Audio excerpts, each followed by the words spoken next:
Welcome to the Roadshow podcast. America, I'm treated like royalty. They stop everything. Really? Because Americans love this shit. Yeah. Like, The challenges are actually challenges. But not only that, Americans in general, they love entertainment. So when I was in Vegas, I went to a restaurant. It's kind of like it's in a casino, so it's like a sports bar restaurant. What's it called? Public House.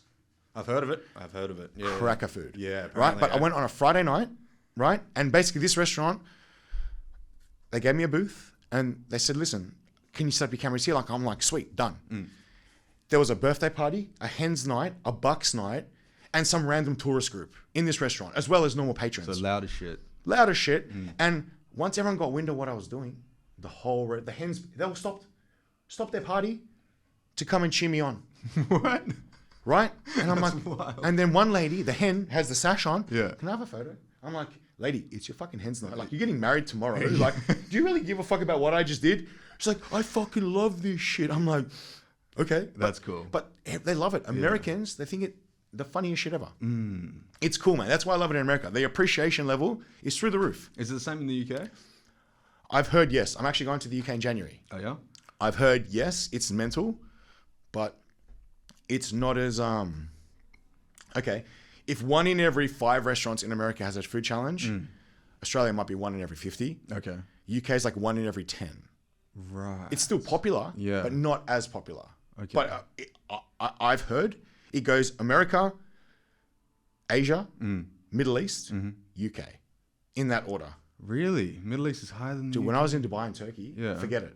I was like a god there. Really? You know, in Turkey, I'm not Turkish. I don't speak the language. Yeah. I was on national primetime news 7 days in a row. They called me the man that ate turkey. That's what they were calling me. No shit. Right. I was getting people chase me in the street thinking I'm going to get rolled. Right. What? But I don't speak the language. Some guy in Taksim Square, which is like the busiest place on earth, chases after me. I was getting kebab at 1 a.m. I was just hungry, walking the street with a Sharpie in his hand. And he takes his hat off and goes like this. In my head, tell me this guy doesn't want me to sign his skull. It's forward. And he's talking to me in Turkish. I'm like, sorry, sir, I don't understand. Yeah. I whipped out my phone, Google Translate. Yeah. And he put in the phone, sign my head. I'm like, are you sure? And he's like,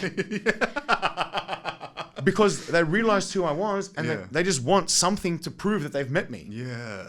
Dude, one guy wanted this. I did a So in Turkey they drink like you know those Arab cocktails. Yeah, They're like made of avocado and shit. I did one and like I spilt it all down me. Like it just the cap fell off. Yeah. Not only did the owner abuse the guy that made the smoothie, but afterwards this random guy's like, "Can I have that shirt?" I'm like, "Brother, I just sweated in it. It's got shit all over it." He's like, "Can I have the shirt off your back?" What? I'm like, are you sure? I can get you a fresh one. If you come to my hotel, I can get you a fresh one. No, I want this one that you've sweated in. Yeah. I'm like, what the fuck? What does this guy do with it after hours? I don't know, but I literally gave him the shirt off my back. I even offered him the clean one. I was wearing a white one. I had a black, fresh, clean one in my backpack. He's like, no, I want this one. Yeah, because it was used by you. Yeah, they just love this shit. Whoa. But this I wouldn't is have fucking guessed the Middle East, though. But honestly, and when I went to Dubai, because Arabs, Dubai's got cash. It's a dick measuring contest. They just want to say, look at what I'm doing. You know, I went to one restaurant. He put on all this food. I go, I can't eat that. I don't want to waste food. He goes, I don't care. Sit here and eat as much as you want. Leave when you want. He goes and starts smoking cigarettes. He just knows there's going to be hype at his restaurant. He's just there smoking cigarettes, paying the money. Yeah. Just to be that man. Arabs, it's a dick measuring contest. Yeah. And if you can create hype, the guy next door wants even bigger hype. The guy down the road wants even bigger hype after that. Right. Just to say, I'm better than you. Yeah. Arabs, they fucking love it. God damn. But as well, they don't have a limit. If I say 5 kilos, they start at 10 kilos. And they don't even care if you don't finish it. Whoa. And I said, listen, man, the idea of a challenge... Is it a challenge at that point then? No, but see, that's the thing. Now I've kind of transitioned to more restaurant promotions. Yeah. So it's like a virtual menu. Like even yesterday... That was way more than... So I hung around. After you guys left, Yeah. I was there for 2.5 hours talking to people, photos. The owner came down. The manager wouldn't leave me alone. All the staff. Some family came for a birthday party and the girl, 10-year-old, recognized me and wouldn't look at me. Got her mother to say, can my daughter please have a photo? We're talking for like half an hour. The husband's like the biggest like fiend for food, and he's been like, he goes, you got to go to Bali. There's this big 10-kilo burger, all this crazy shit. I'm like, so we're talking for like half an hour. Anyway, so I was at this restaurant, and then they're like, we watched your live stream. And I'm like, yeah, the chef came. And he goes, I'm really sorry. I put 100 wings and 5 kilos on each tray. So I had two lots of 200 wings and 10 kilos of ribs.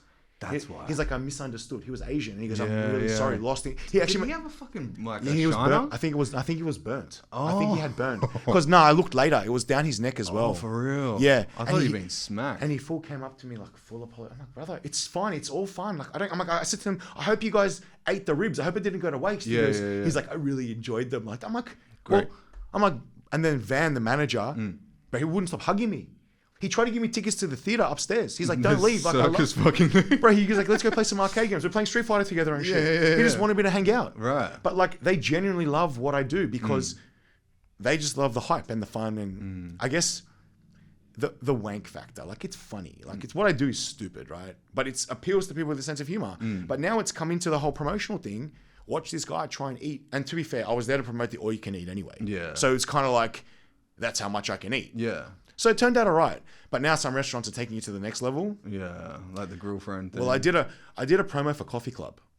Okay. And Coffee Club in Sydney, they're trying to be, we have the biggest menu at a cafe. I think it's dumb. That's not a good idea. But that's their new freaking angle. Isn't it supposed, it's like better to be niche, isn't it? I think less is more sometimes. Yeah. But look, they want to be the biggest brunch menu in Sydney. I'm like, okay, fine. You're paying me the money. I will promote the biggest brunch menu in Sydney. Next minute, I had 30 dishes in front of me. And I'm like... Do they give you one of everything? I swear to God. Really? One of everything. And I'm like, fuck. And they're like, just make it look good, James. I'm like, okay. I got through 27 of them. Really? Fucking oath I did. But like, it's now turned into the whole virtual menu. Yeah. Not because... Everyone can Photoshop a photo. Yeah. Videos don't lie. Yeah. And if you pick up a burger and it looks like slop and falls apart, it's dog shit. But if you pick up a burger and it looks good, people are like, fuck, that looks good, right? Yeah. So that's kind of my angle now is like that whole promoting menus or restaurants or even the all you can eat stuff works the best because no one can eat as much as me, but it's funny to see how much I can eat. Yeah. And then people kind of like, oh, I want to have a go. Like, let's have a look, you know? And like that, my girlfriend. There was absolutely no malice in that. They were just so fucking excited. The son, so they have 6 siblings. The youngest son has been following me for ages. And he's been begging his dad to like, please, like, the restaurant's only been going like 3 months. Really? And from the day they said we're going to open up a family restaurant, the son's been begging the dad to get me in. Right. But they're the ones that flew me here. They flew me here. What? That's how desperate they were to get me here. Oh, now, when I said, listen, like, let's make it about 5 kilos. We can make a 30-minute video, showcase your best stuff. I get there. It's everything.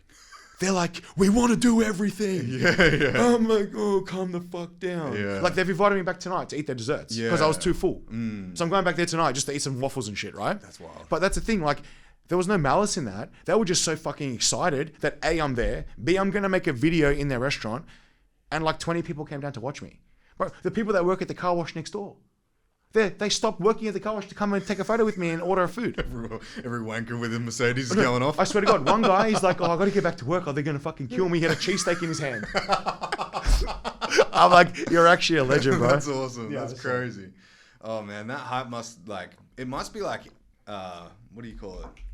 It must influence just who you are, though. Like, do you ever get, like, a gluttonous feeling? Like, there's so many people here, I need to eat more kind of thing? I think that's the competitive streak in me. Yeah. Were you a bodybuilder? Yeah, not competitive. Like, I've always been into the gym, bodybuilding, yes. My best friend's a bodybuilder, like a pro bodybuilder. Yeah. I'm genetically too tall to be a bodybuilder. You reckon? I'm 6'1". The best bodybuilders are 5'5". Well, for Olympia, for sure. Yeah, but see, I'm not gonna. Like, I know Wolf? amateur bodybuilders. You can't do shit. True. And be honest, I'm 90 kilos wringing wet, or with 5 kilos of food in my stomach. The 6'1" bodybuilders, they're pushing 100 kilos on stage. Yeah. Now, naturally, I can't do that. It's impossible. So, like, am I going to be those natural comps that fucking look like skin and bones? No. I also know bodybuilding consumes your life. I've been there, done that. Same. So I love training. I love the process. I love how amazing the body can be and adapt and shit like this. But I also love food. I come from a wog house, but food was fucking religion. It still is, right? Yeah. So now I'm just balancing my two favorite things as best I can. Like I come to Perth, I get to train at Doherty's, an old school bodybuilding gym, eat cracker food. You know, so same as when I go to America. I went to Venice Beach, trained at Muscle Beach. I went to Gold's Gym Venice. I went to all these crazy places. When I was in Vegas, I trained at what's it called? The Dragon's Lair, the Irish guy's gym. I've got the biggest mental blank. Irish guy. Yeah, the 212 Pro. I got the biggest mental blank. Oh, what the fuck? So do I. Irish guy. Yeah, the Irish guy, the 212 champion before he retired. Well, look. Fuck, I got the biggest mental blank right now. It's really pissing me off. Fuck, big legs, dude.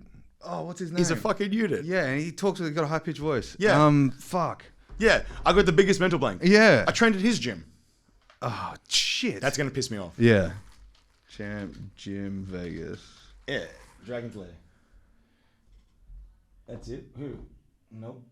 Type in Dragon's Lair. Okay. That's the name of the gym. The gym. Oh, fuck you. Did I spell that wrong? No, okay. Let's see what comes up. Dragon's Lair. Oh, come on, you bastard. Yeah, that's it. Dragon's Lair, that's the one. What's his name, though? Oh, no. Fucking hell, man. Yeah, it's gonna piss me off. But yeah, so Flex Lewis. fucking dickhead.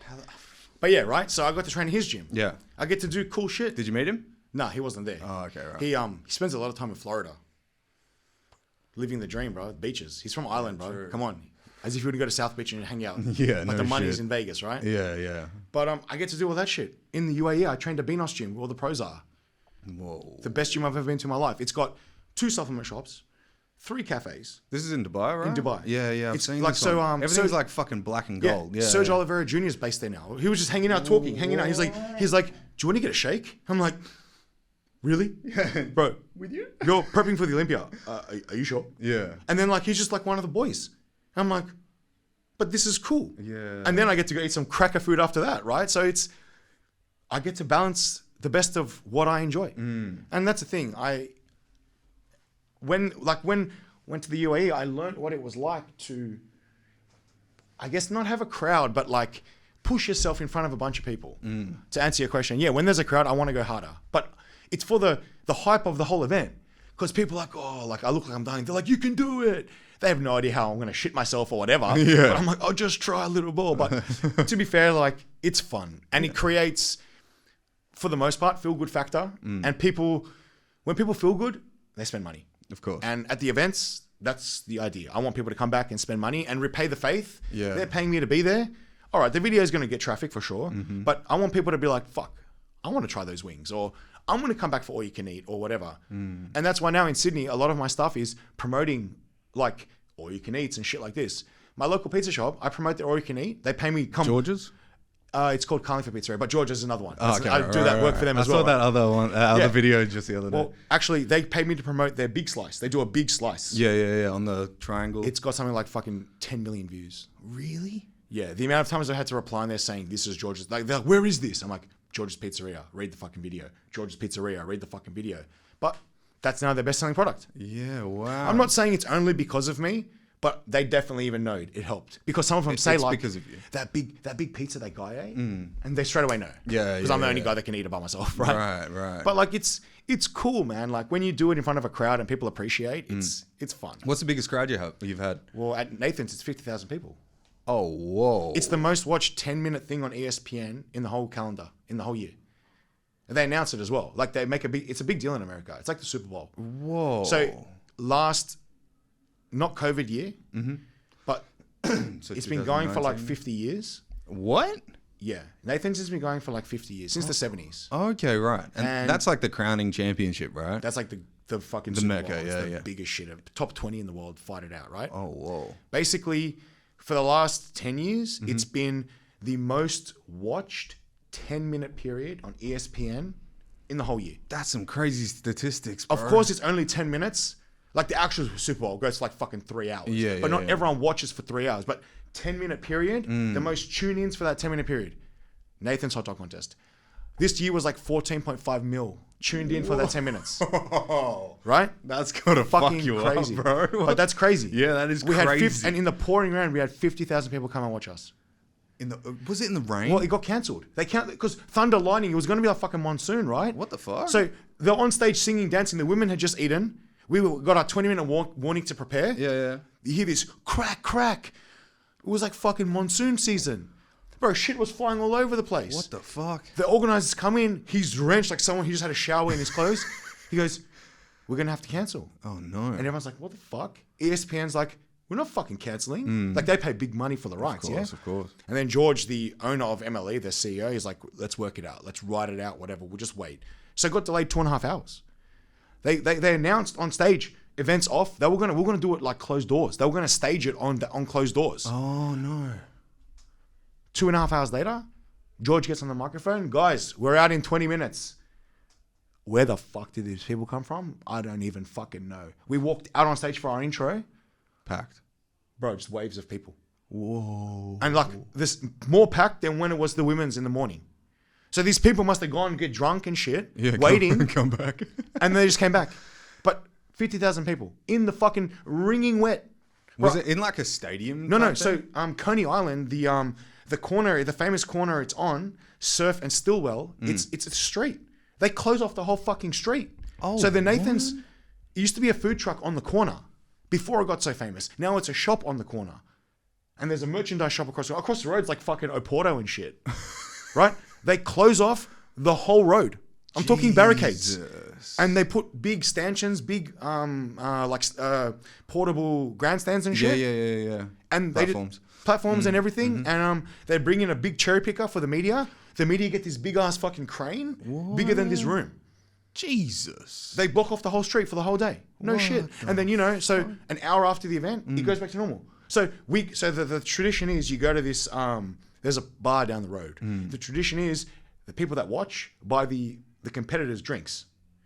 So after you have your drinks and go back to catch the subway home or whatever, bro, you got to watch both ways to cross the road. Where we just were eating, the traffic lights is back on and it's fucking cars. Whoa. But they full block it off and make it into this full thing. Damn, dude. That must be crazy. Experience of a lifetime.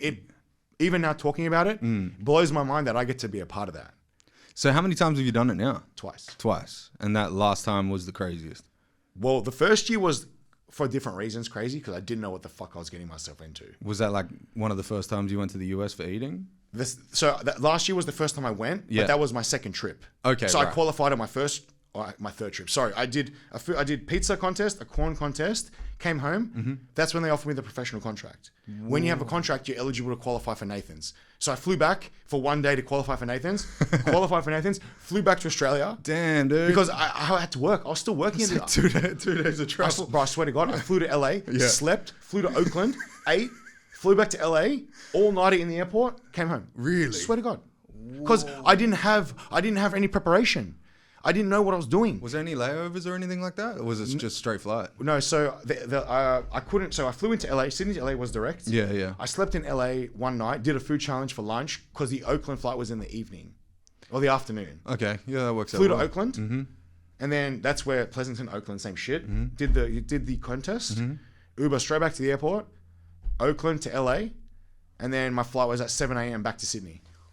Damn, dude. Yeah, because I had all my promos and shit booked in Sydney. But then they're like, you can come to Nathan's. I'm like, I'm not going to turn down that opportunity. Obviously. I won the qualifier and I wrote it to my missus. I go, I think we're going to New York in 2 weeks.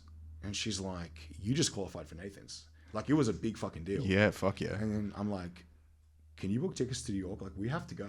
Anyway, we went to New York. Whoa. That weekend. So it's their Independence Day weekend. That's one of the biggest patriotic weekends of the year. Yeah, fuck. New York is like fucking, you can't move. It's a circuit. All the planes would be packed too, right? Yeah. And I didn't know what I was getting myself into. And then you have the eaters briefing. You get picked up on the bus. You get the uniforms. You get all this shit. So not only they're in New York for Independence Day, they're also there for that contest. Yeah. Whoa. Bro, think of the busiest place you've ever seen. New York on Independence Day. Half the people there are for Independence Day holiday. Yeah. The other half is for Coney Island hot dog contest. And then the other people are like, fuck it, we want to party too. Let's go to the hot dog contest, right? Everyone's hype. But not only that, so after the contest, like for example, I'm not the biggest fan of hot dogs. And I said to my missus, listen, fuck the hot dogs. After the contest, we'll go get food so you can eat something proper. Yeah. So we go to a burger shop. Bro, they're replaying on the TV. They replay for the next week on TV. At the after party, we're watching the contest back on TV saying that's us. Whoa. They froth this. This is like the grail to them. They love it. Whoa. I can't walk down the street after everyone knows who I am. I'm not joking. When you walk back into the hotel, everyone just stops because they've seen it then. They know, they recognize. Yeah, and they're just like, oh. They're just like, everyone's talking. It's just like, there goes the god. And I'm like, hey guys. And I'm like, so intimidating. And then you hear the beep for the lift. Yeah. You go in the lift and then you hear all the kerfuffle. Everyone goes back to talking again. It's fucking freaky. But that's how serious they take it. It was probably a moment of silence for the toilet, right? Oh, I swear to God. Oh, bro, that's why we stay in the West End, one of the best hotels in Manhattan. Guaranteed. Premier plumbing. I swear to God. Good room service too. Do you ever like, I know I did the Outback Jack Steakhouse challenge. It's like a 1 kilo steak. 1 kilo rump, 500 grams of vegetables, and 500 grams of chips. And that's probably fuck all to you, right? But I did it in 7 minutes. Not bad, right? Not bad. Hell yeah. I ate a Ben and Jerry's after that, and I threw up everywhere in the street. I couldn't keep it down. My question to you is, does it come up or does it go down? Mine is number 2. Is it? So if there's an adult nappy brand, I'm down. For real? I'm more like so when I train, especially like eat training, yeah, I'm trying not to shit my pants. No shit. Like I'm talking like it's violent. And that's the thing. I get these questions. I get how many Instagram messages I get per day. Like, what's your shits like? I'm like, brother, you don't actually want to fucking know. Yeah. Some days I'm putting away 10, 15 kilos worth of food. You do the math. You think about it, right? Yeah. And like, so... Is there ever whole food? Well, some foods don't actually break down. Like corn vegetables, you know. I'm convinced I've shat out full hot dogs. Not that I know, but like... I say it to people just to get a laugh out of people. Because, you know, obviously in an eating contest... That's not tomato sauce, though. Exactly. Well, that's the thing. Like in an eating contest, you don't chew much. Yeah. Admittedly, you're not chewing much. So you're swallowing a lot of whole food. And people always ask. Well, I'm like, yeah. And I guess to see what... They don't expect me to be like, yeah, I shit out whole hot dogs. I just say it and see what reaction. Of course. And that's the funniest part of it all because they don't know what to say after that. That's so fucking funny. You know, I just play along with it. I don't care. Like, oh shit. I swear, but that's the funniest part. I just go along with it. I'm like, yeah, I shit out whole cakes. Yeah. And they're like, oh, really? And I'm like, come on, man. Yeah, Jesus. But like, it's fucking hilarious. I know some eaters are, I know that. It is frowned upon. Each to their own. I do know every sport has a dark side. And, of course. You know, it's like bodybuilding. It's like a lot of, right? And who am I to judge, number one? Number two, it's each to their own. Yeah. I know what I do. I like to keep my morals and integrity intact. I do it my way. And just like another eater does it their way. And we respect each other because when it comes down to the crunch, game day is game day. Yeah. How you get there, we don't care. We just want to compete. You know what I mean? So, but honestly, for me, after a contest, or for example, a 10-kilo food challenge. Yeah. I'm busting for the toilet. I actually keep wet wipes in my backpack. Like instantly? Straight after? Look. Or is there like a delay? About 30 minutes later. Really? But it's more like depending on what you eat, it's like how long can you hold it for? Right. Like to be fair, I know this sounds weird, but I could probably shit on call. Because I'm always full. Like even now, like for example, when I get this question every day. Oh, do you fast? I'm like, if by fast, do you mean not eat? The answer is yes, but am I ever actually fasted? For example, true. You saw what I ate yesterday afternoon. Now, I had a bit of ice cream in the nighttime because I have a sweet tooth. Yeah. But this morning when I went to the gym, my pump was insane. The amount of salt I had yesterday, my veins, look at my veins now. Yeah, sodium to the roof. But am I actually fasted? You know, how long does the body actually take to break down that amount of food? Yeah, because a lot of people measure it from the time you stop eating. So they're like, oh, I finished dinner at this time, so I'm 16 hours into today. But you see my point? Am I actually ever empty? I don't think so. Yeah. Right? So, you know what? It's like, you know, people, like my doctor laughs. He's like, you must be really regular. I make the joke, I can shit on call because I probably have food in my system because of the amount of food I put away constantly. I'm sure I'm never empty. Yeah. You know what I mean? Yeah. And so like I go to the bathroom a lot. Yeah. I fucking could imagine, man. Yeah, that's a weird question to ask someone, but I don't think you'd get that question like if you're like a football player or something. Yeah, it's weird, but I also have found out from speaking to other competitive eaters, the you know, like the whole OnlyFans like foot fetish kind of thing.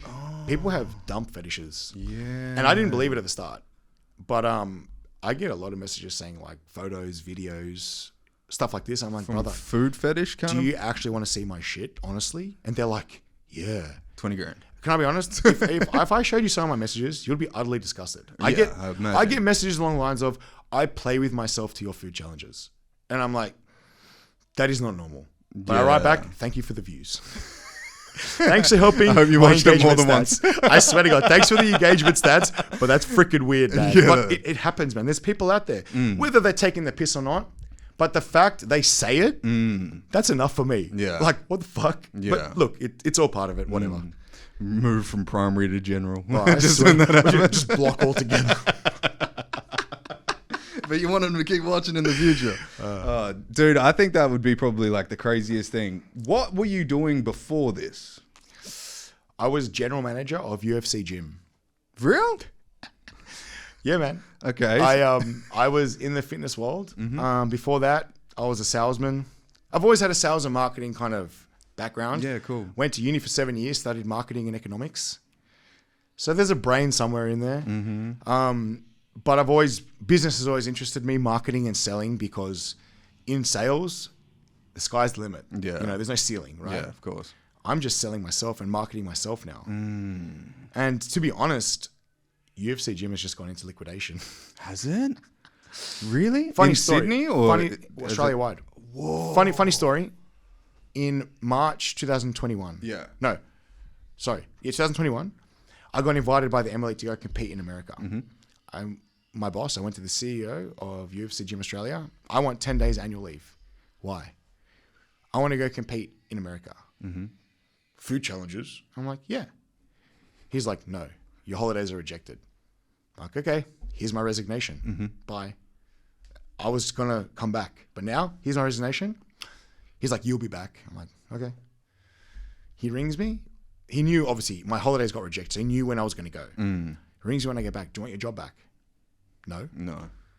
But don't you need to earn wages? I said, I earned enough money in that 10 days away. I don't need to work for a couple months. I'm good. 2 years later, UFC Gym is bankrupt, in liquidation, and being sued left, right, and center by all the franchisees. Whoa. I'm not saying because of me, but if you're going to be a douchebag and run a big corporation, of course, it's going to...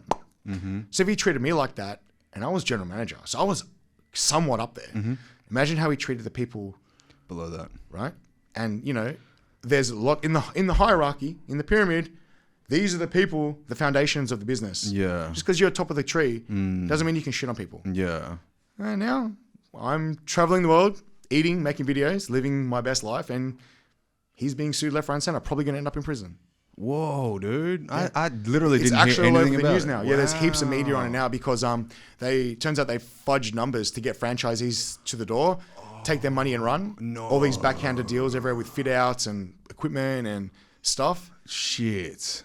So it's just weird how the world works, right? Moral of the story: don't be a douchebag. Yeah, there's two sides to every coin. Yeah, for sure, dude. Yeah. What the fuck? Yeah. But props to you for not crumbling to the offer of going back. Yeah, no way. It kind of seems like you have a lot more faith in yourself than he has in his own company. So, that's awesome. I like to think, I'm stubborn, but I also know, in life, I only have a couple of hobbies. So when I played soccer, I played elite level soccer. When I was into cars, I had a great car. You know, whatever I do hard. When I train at the gym, I'm not there to muck around, you know? So eating is it takes discipline, but I like it. I want to be good at it. So if you're good at something, generally opportunities come your way. Yeah, of course. And look, law of averages, if you get enough opportunities, eventually you're going to get paid.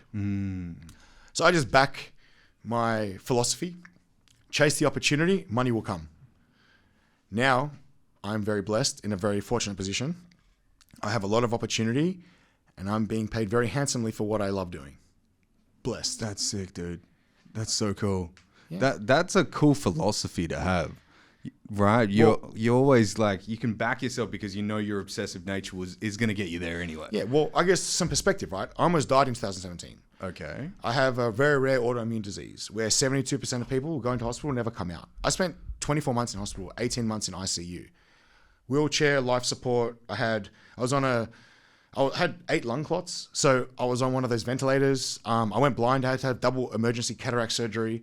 I had to teach myself to walk again. What? So I went to sleep a professional soccer player, woke up paralyzed, right? Bro. And that was basically because, look, in Australia, when you're a pro soccer player, you don't actually earn all that much money. You earn good money, but I still had a full-time job. Okay. Right? So my last job, I used to travel to the factory was in China, in Taiwan, in Korea. So I'll be traveling around the world, Asia to Australia, soccer training, soccer games, flying around, whatever, trying to fit in work and soccer. I had all the money. I had more cars than I could drive, more shoes I can poke a stick. I'm a sneakerhead. I got 200 pairs of sneakers at home, right? I had all the money. I had, I was that guy. But then when you don't have your health, what good is the money, right? So then I really realized if you chase money, you're going to hit a wall someday. Yeah. For me, that wall, I nearly lost my life. Obviously, like the autoimmune disease, that was a wake-up call for me. Like nearly dying. When you're told you're going to die and you wake up with a pipe in your throat on life support. I went to sleep one Thursday night, woke up 3 days later. They said, you're in a coma. I'm like, oh, fuck, man. I'm like, thanks, man. But like, it's mental. Like the shit I went through, people don't believe it. Only because my family was there every step of the way, they believe it. But some of the shit that happened to me, it's mind-blowing, even talking about it now. So when I got out of hospital, and again, they're like, you're never going to walk again. Fuck off. Don't tell me that. Yeah. I find a way to walk. I taught myself to walk again. I got fit again. I went to the gym. I wanted to get my life back on track. So then when I went back to work, I didn't want to be that guy that chased the money. And then I realized if you don't do what you love, what's the point? Yeah. So then when this opportunity came along, just keep chasing opportunities.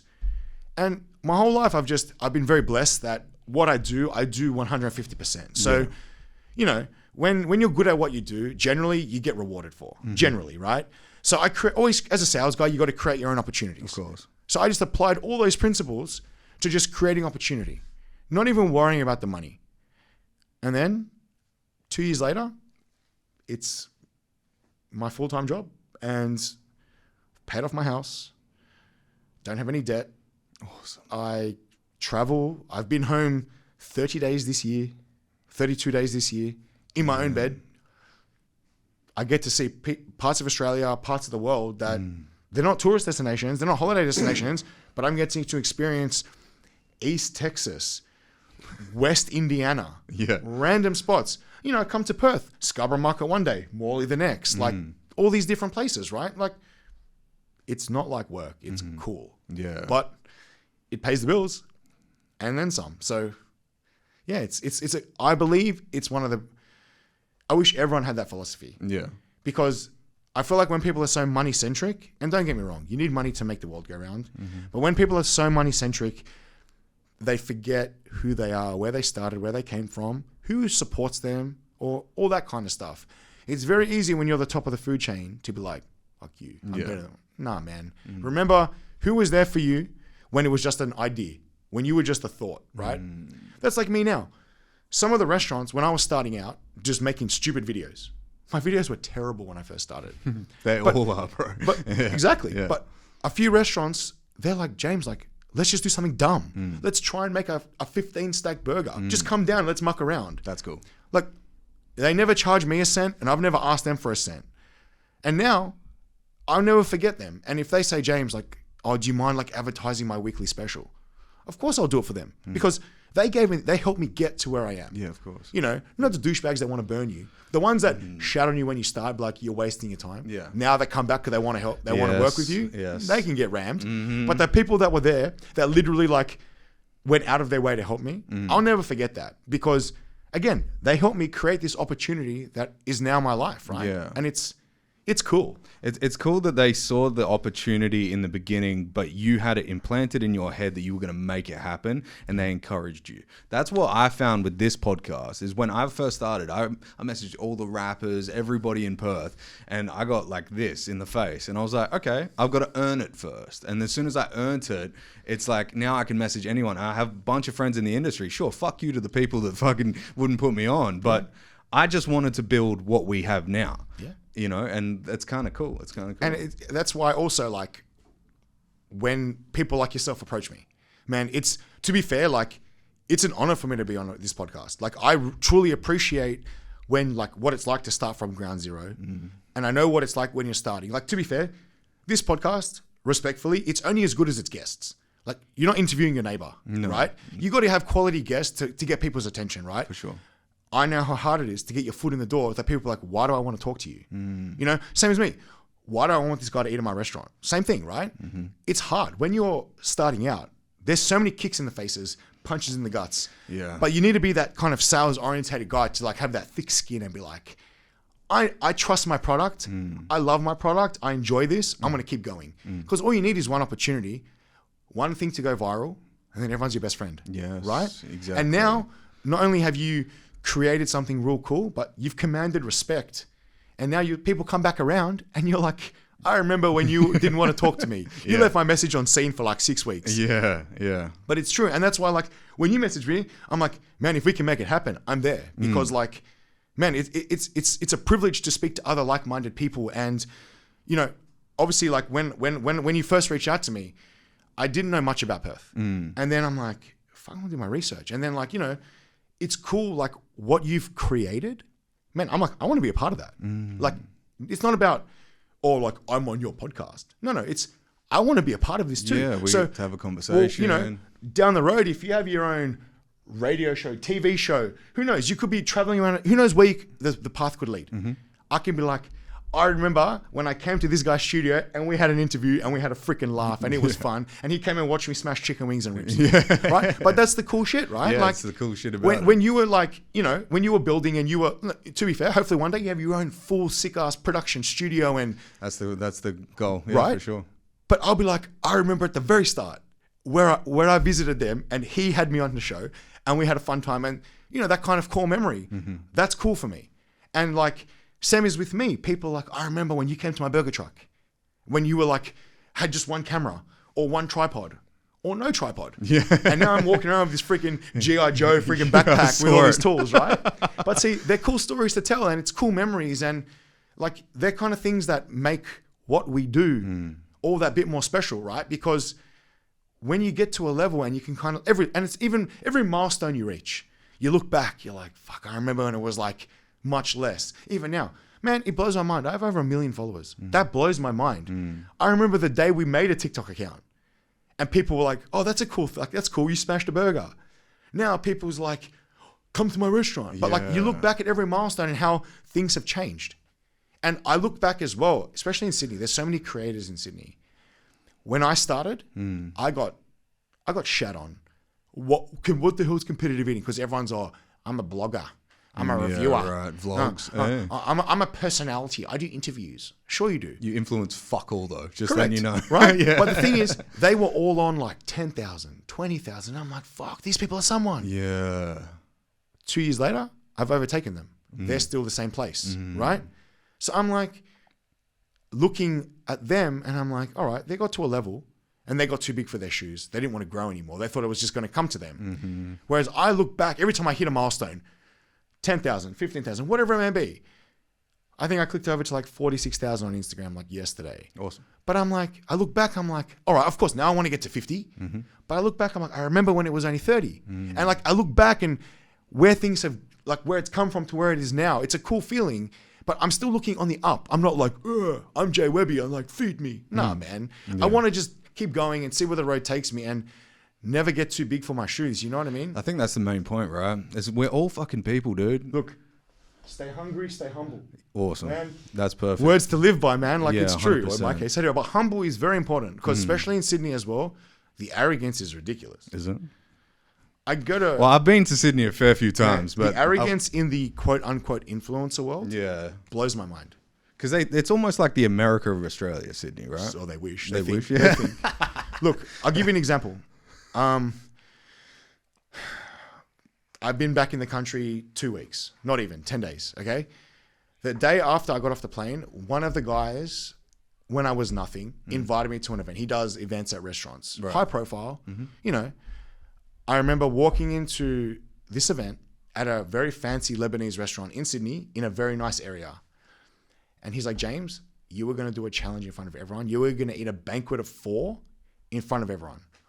And everyone's like, what the fuck are you doing? Like, it's fucking stupid, blah, blah. In the room was like all these like My Kitchen Rules, Married at First Sight, all those reality TV show stars and models and whatever. So this guy, Mick, I'll never forget that. He kind of helped me get my foot in the door in the influencer world. Yeah. And to be fair, he's become a friend. We chat every other day about like what's going on and we help each other out, whatever. And now 2 years later, he's the only person's events I'll attend because he was my friend at the start. He helped me before everything. Right? Yeah. And how many times we got rejected from, not rejected. So basically with events, my Mrs. Kate, we do everything together. Me and my fiance, we do everything together. We're a package deal. Awesome. Right? So if you're going to invite me to an event, Kate's coming. Yeah, of course. And I'll be like, yeah, RSVP for me and Kate. They're like, no, it's just you. I go, okay, I'm not coming. Catch you later. I ain't gonna fuck, whatever. Good. But everyone knows it's me and Kate. And people tried it on at the start. Oh, it's just you. And I said no, and I didn't go. Now people are messaging Kate directly, like, when's James available for you guys to come to an event? Like, the tables have turned massively. Wow. But my point is with Mick, from the start, he's like, you and Kate, come to this event. He gave me my start in front of these people that were reality TV people. They were big time, I guess. Yeah. Anyway, so I was off the plane. He goes, please, can you come to this event? I'm like, of course. It was a fancy seafood Chinese restaurant in the King's Cross. Very schmick. Like Long Chims or some shit. It was called Harry's Chili Mud Crab. Fancy as fuck. Fancy as fuck. $200 a mud crab. What? Yeah, fancy. Like top tier Asian seafood cuisine, yeah? Okay. So we're at this event. In the room, so I don't really watch much TV, admittedly, but through doing this, this guy's from Maths, this guy's from wherever, The Voice, Next Top Model, all this stuff.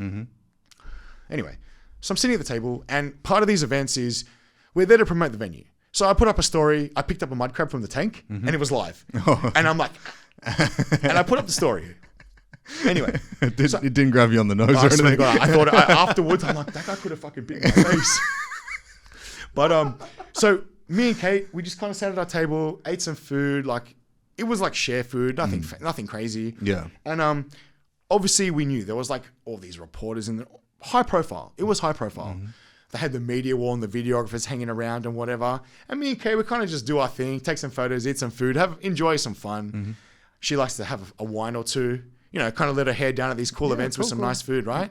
It's better than like the burger trucks and stuff that we do a lot, Yeah. Anyway, so the owner, this older Asian fella, and the manager, also an older Asian fella, pull Mick aside, take him out the back. Mick pokes his head around the corner and goes, Webby, come here. I'm like, oh, fuck, what have I done? I'm like, I'm hungry. Like, I'm being polite. Like, what have I done?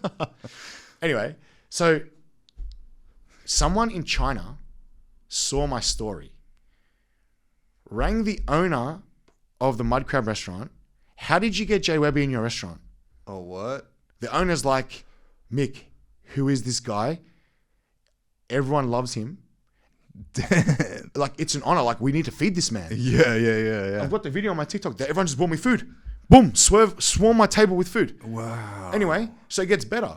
So I know a lot of influencers, they go to these events and milk them. They don't actually make the content that's required of them. It's like a trade-off. You come to this cool event, drink as much piss as you want, eat as much food as you want, but make a post. Yeah. And these dickheads don't.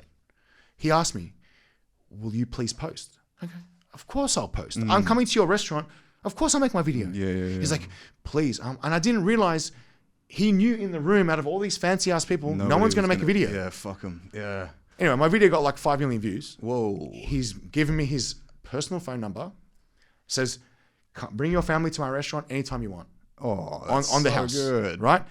Gets better again. So in the room, turns out there was like 2 Playboy models, 2 Australia's Next Top Models, Married at First Sight, and someone else. Anyway, they're like, why are you getting all this attention? On the night. And I'm like, sorry?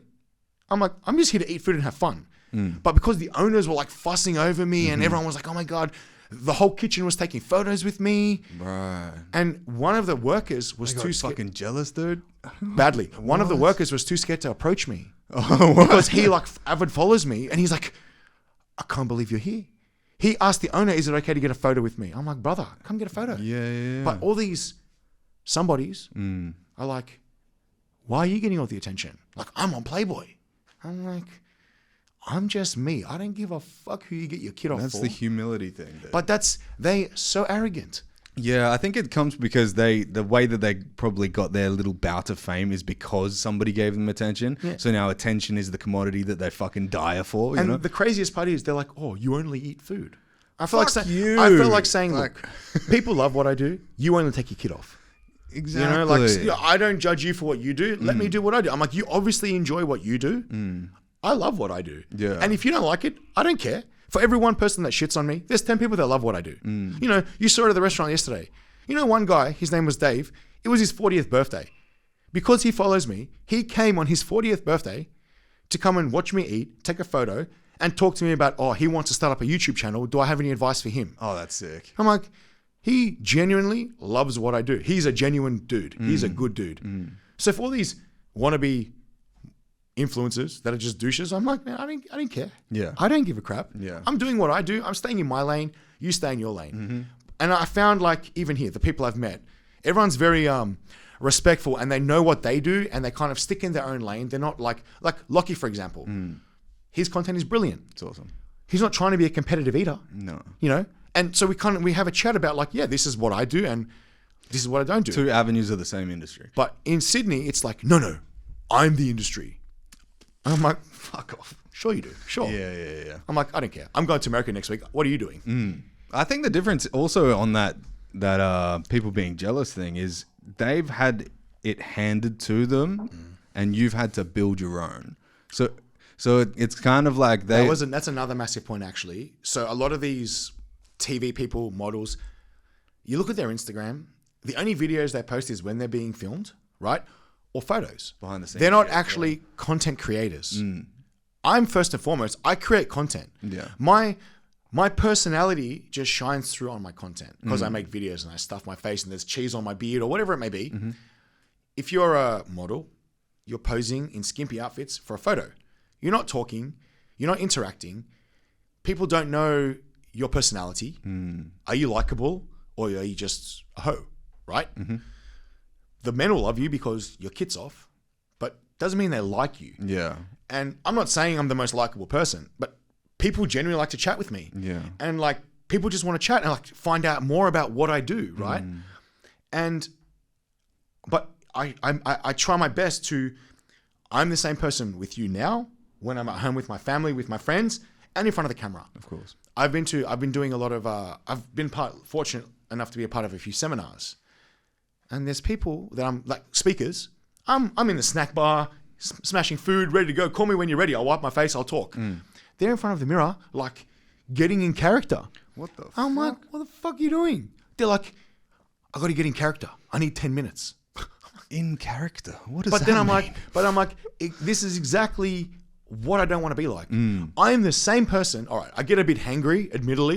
When I'm hungry, I fucking Everyone get a does. bit, right? Yeah. But I'm the same person.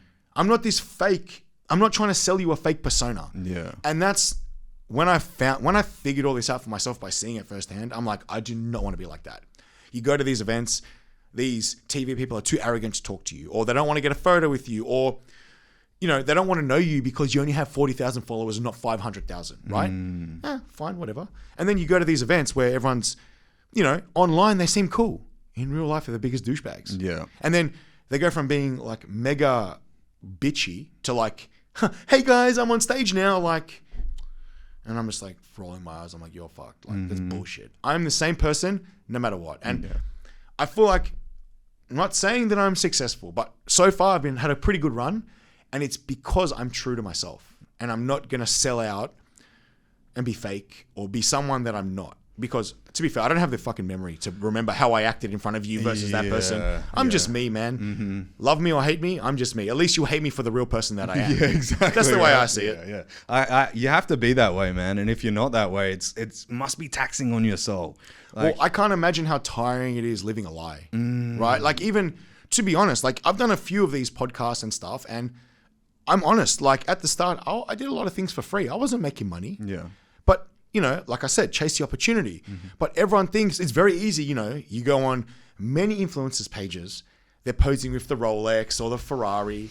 Yeah. But damn right, they're sleeping on mummy and daddy's couch. Yeah. Or they're millions of the dollars car. in debts, Yeah, right? yeah. Or off their head, or they have habits they don't want, I'm just me, man. I'm an open book and I have nothing to hide. That's why I get on the interviews, toilet questions, like vom questions, like all this stuff. And I just answer them truthfully. I got nothing to hide. Whereas I feel like a lot of influencers, the picture they're painting is not reality. Yeah. And I couldn't do that. I don't have it in me to do that. Yeah, I fucking knew this dude. I'm not going to say his name. Fuck him. He was a douchebag off of the television show that he went on, and he's from Perth, and he got fucking famous being on this television show. And I saw him drunk as fuck, like harassing females, right? And then like when you see him on this show, he looks like the biggest sweetheart and stuff. And I'm like, I know what that guy's like.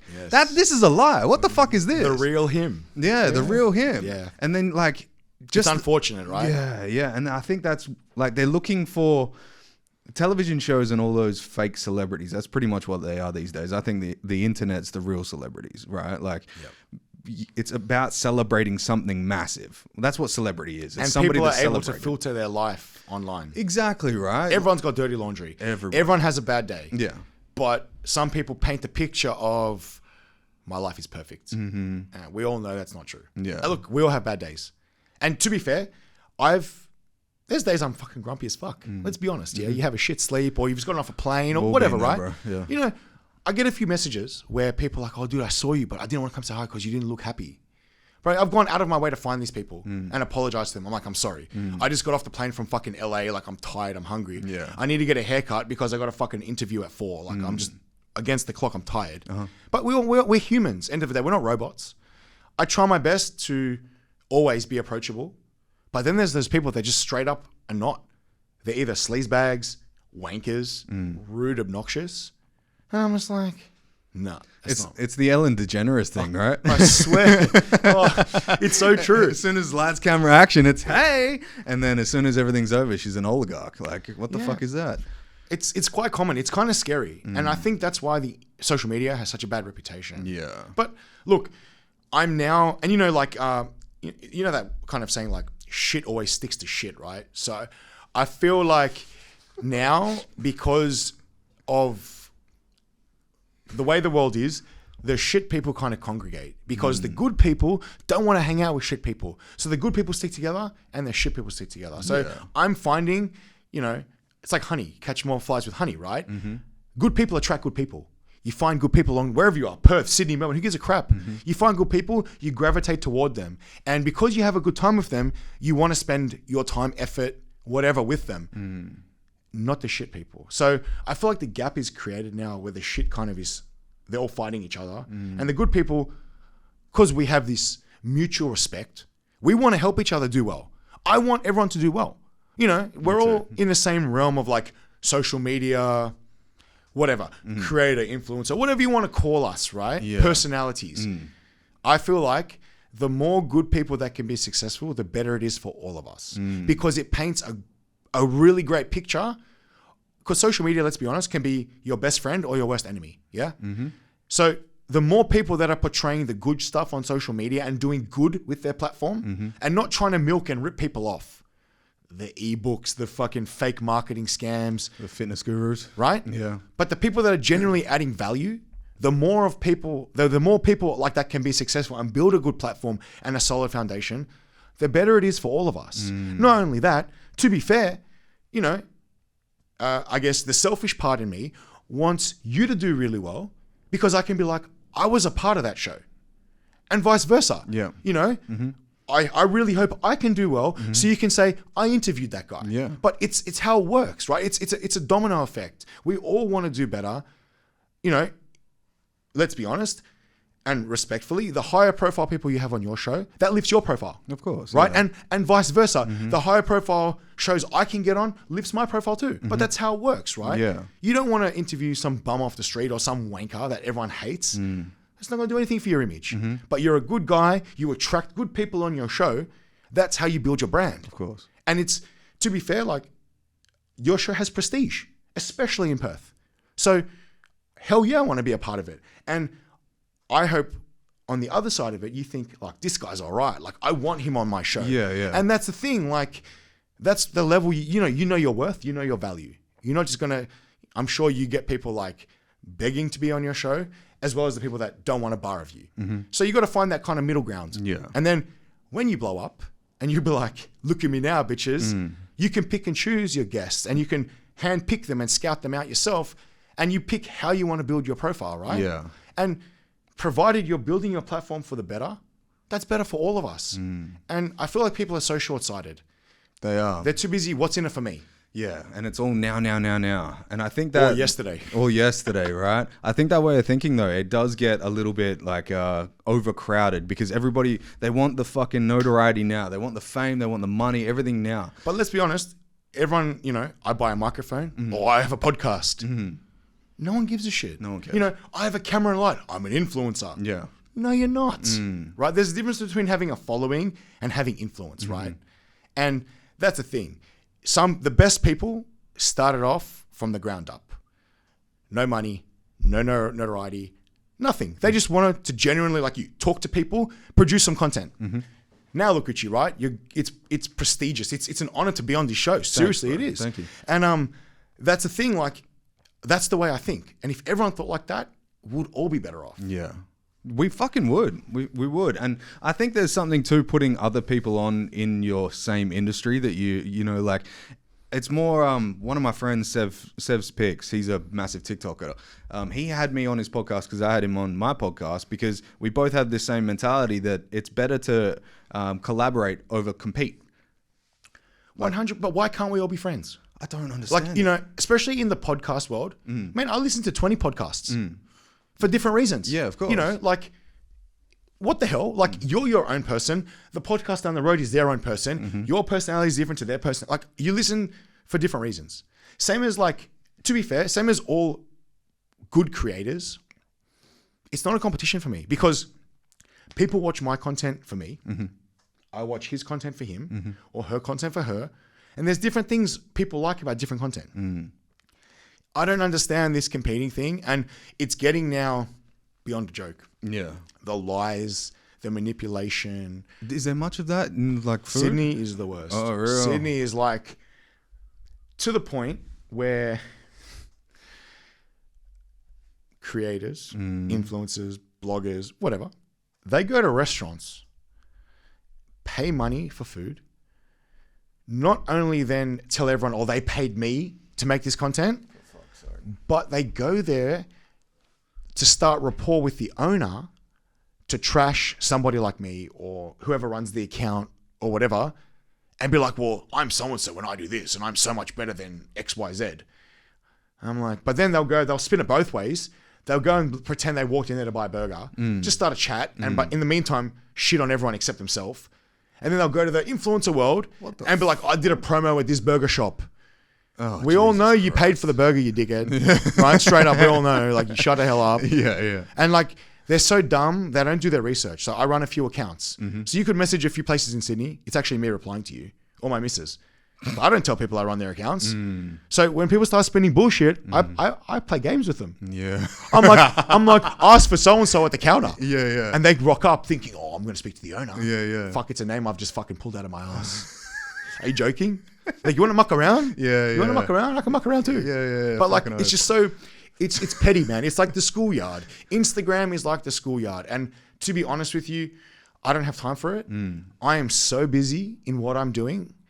I don't have time for people's bullshit. But not only that, when you run your own race, you get a lot further. Oh, yeah. And the minute you realize who gives a fuck for politics, and the people that are bogged down in the politics, they're somewhere down here. If you want to be up the top, if you want to be top tier in any industry, you don't want to be with the hanger-oners, the ones that, I guess, shit on others to get ahead. Crabs in the bucket. Right. Mate, I want to be top of the tree. Yeah. I'm climbing my own rate. I'm climbing. You want to jump on my back, you jump, but I'm climbing. Yeah. Nothing's going to stop me. And it's that kind of mentality. You got to always look forward. When you look behind you at the people pulling you back, you're not going to get anywhere. But you look where you got to go, you can pull that load with you, right? And I'm always full. What can I do next? How can I get better? And man, honestly, like, fuck the competition.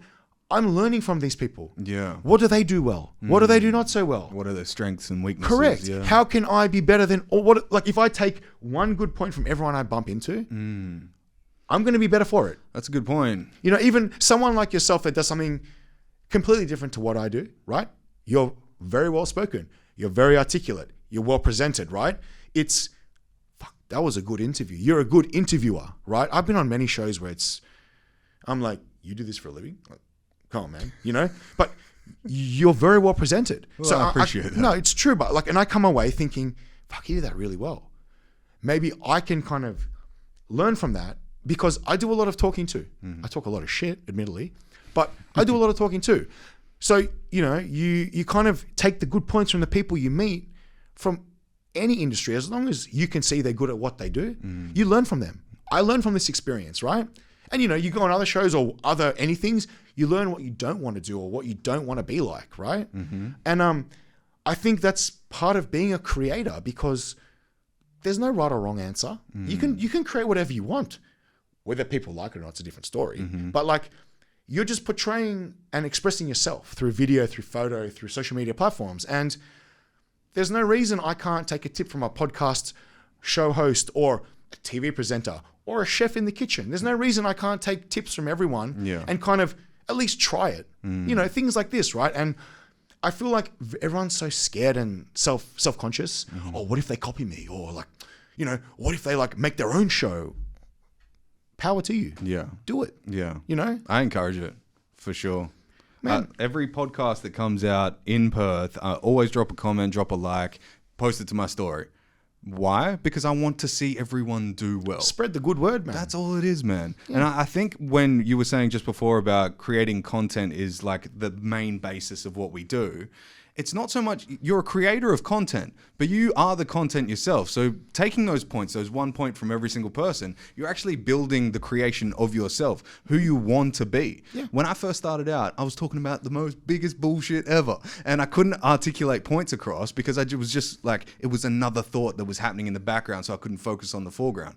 And now I've gotten to the point where I'm like, oh, shut the fuck up, Jacob. Just sit back and listen because he's going to say something good. And I think one thing that you don't touch on too much in your videos, because they're food videos, you're a fucking awesome talker. Thank you. You can actually hold a conversation. I know some people that are really famous that can't talk. Yeah. But that's social media for you though. That's that era of like everyone watches too much TV and, you know, they can do Messenger, but they can't talk. They can text, but they can't call. That's this generation. Like, obviously, I know it's hard because, you know, our lives are on social media now. But like, I still encourage my little one to go to the park. When you go to the park, go introduce yourself to that girl or that boy. Say, will you play with me? Yeah. Because how many kids these days, they won't talk to you, but they'll text you. Yeah. Right? Whoa, things like this, right? Good point. My little cousin, she's 9 or turning 9. Now, she comes home from school, straight on this kid's messenger business. What? And I said to her, I went to her house to visit. I'm like, what are you doing?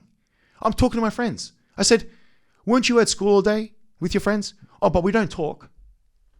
I'm like, what the fuck do you do? They don't talk. They don't interact. Whatever, right? They've forgotten how to face to face. Whether that's COVID, whether that's this generation, whatever. But you're so right. Some people, you know, what I call superstars, famous, fucking big shots, big timers, they can't talk. And I feel like that's a problem because, you know, I try my best when I bump into families, especially families in the restaurants, you know, not everyone's cool with what I do. Yeah. But the kid's like, oh my God, it's JWebby. The mother's like, what is it you do? So I'm always polite. You know, I always make jokes like, eat your vegetables, guys. Don't try this at home. Like, I make jokes to make it lighthearted. And then the mother, even one last night, the mother had no idea what her daughter was crapping on about. We were talking for like 30 minutes. At the end of it, she gave me a hug and goes, I'm going to follow you from now on. Like, it was really fun talking to you. That's nice. But if I was a douche or I couldn't talk, they'd be like, oh, who the fuck is this guy? Like, what does he even do? But I feel like the better you can articulate, the better you can talk and I guess not only be yourself, but be professional about what you do. Yeah. Right? Because let's be honest, what I do is not professional, right?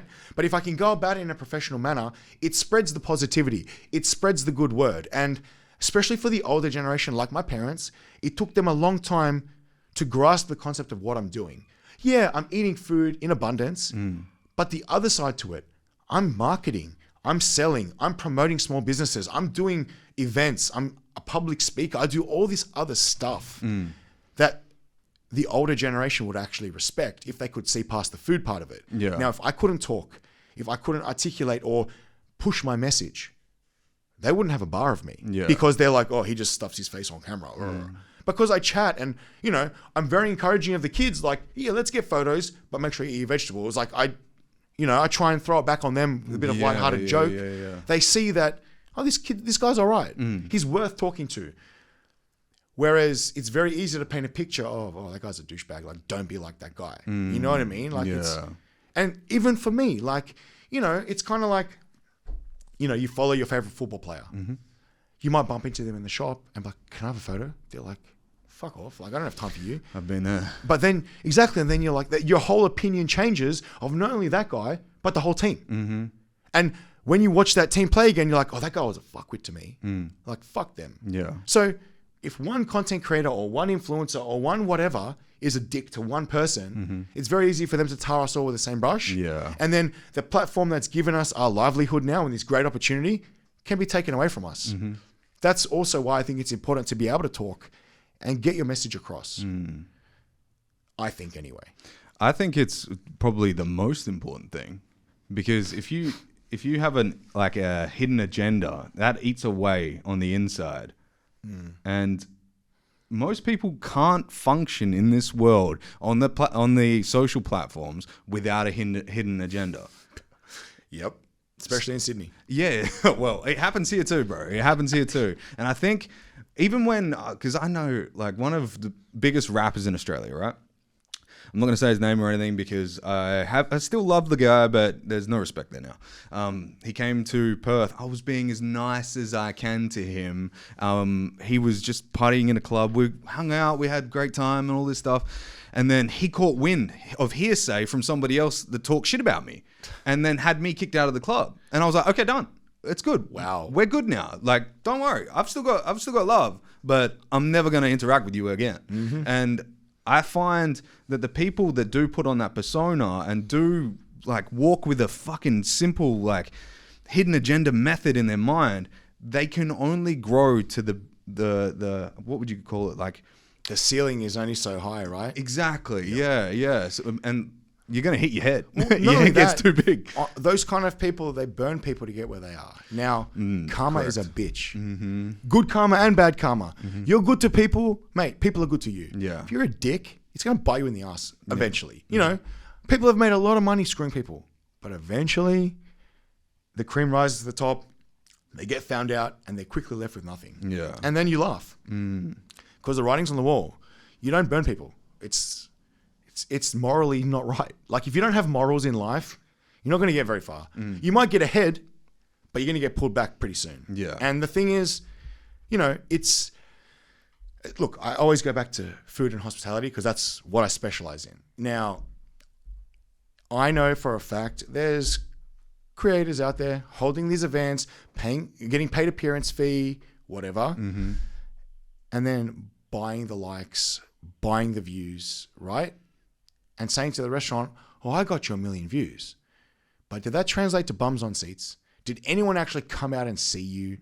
Did you even raise the profile of this restaurant? Now, they go to the next restaurant and be like, I got this restaurant 1 million views and charge them even more money.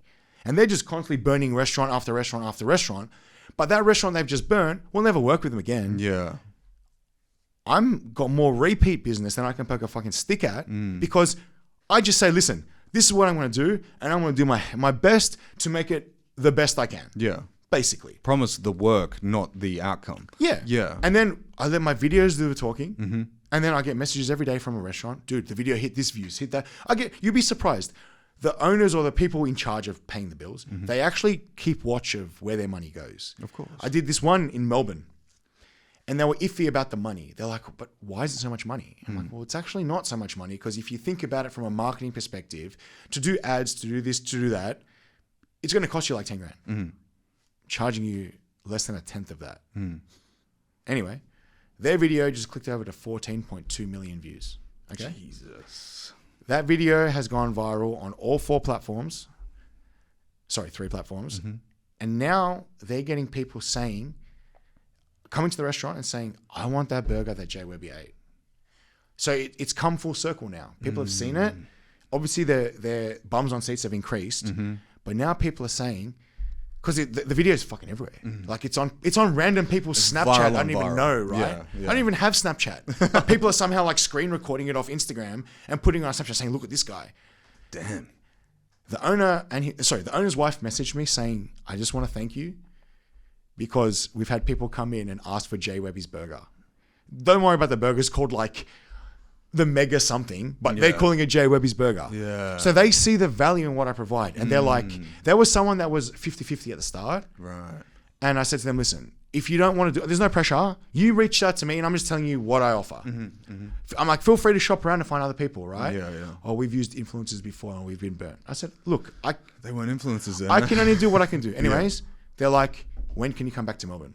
Whoa. Right? And that's Melbourne. I'm in Sydney. They want me to come to Melbourne. So that just shows like, if you're passionate about what you do and you don't screw people, it works out in the end. Yeah. You know what I mean? And I was just honest with these people. I said to them straight up, my aim is to get you more bums on seats, more people through that door. But how that works, like it's very rare someone's going to be like, oh, I saw that Instagram video, like I'm here to eat your food. Come on, man. They're just going to buy your burger. Yeah, straight up. Yeah, for sure. The fact that it's just an added bonus that my stupid head was smashing their food and now someone thought the burger was named after me, right? That's the cool part. I guess like now in life, it's like, how many menus can I get on? I swear. Well, to be fair, another good story was a burger shop out my way. They named a burger after me. Oh, really? And it's their best-selling menu item on Uber Eats. Oh. So that also proves like there is some backing behind what I do. Yeah. People genuinely give a shit about me or want to be associated. I want to know if there's like Uber Eats statistics from when you go to a So as a restaurant. shop owner, Yeah. you can see what's ordered, how often, when it's ordered, and how much is ordered per month. Yeah. So the JWebby burger was ordered like something like 57 times in a month, and their normal OG cheeseburger is like 30. Or it might be a fortnight. Sorry, it might be a fortnight. Yeah. But the JWebby burger for 3 months running was their best seller by like a country mile, and now like on average, it's like top 2. Whoa. And it's just a friggin' chicken burger. Yeah. But like it's named after me. So that's proof that, yeah, if you're an actual person of influence, you definitely can help brands get out there or promoted or anything. Like people listen. Yeah. If they want to listen to you, they're going to listen. I'm not saying it's the best food ever or you must eat here. I'm like, I ate this. I liked it. You should give it a go if you're in the area. Complimented if it's good. Yeah. Correct. Yeah. Yeah. What do you think about bigger brands like KFC and all that stuff? So look, I do a few promotional things. I've done KFC, I've done Subway, I've done Domino's, I've done Coles Express, Red Rooster. They, in my humble opinion, they are brands with too much money, too much budget, and a lot of idiots working for them. Okay. They have now realized they are a bunch of overpaid fools. And to save their own bacon, because they can't promote for shit, we are going to pay people that know what they're doing. We're going to outsource and subcontract. So they pay us quote unquote influencers or personalities or whatever a mozza to promote their shit because they don't know how to promote it. They might be in marketing, but marketing has evolved. Just because you have a marketing degree doesn't mean you know Instagram. Jack shit these Doesn't mean days. you know anything. Yeah. I'll be honest with you. Actually, it'll be posted tonight, the Domino's promo for their new pizza.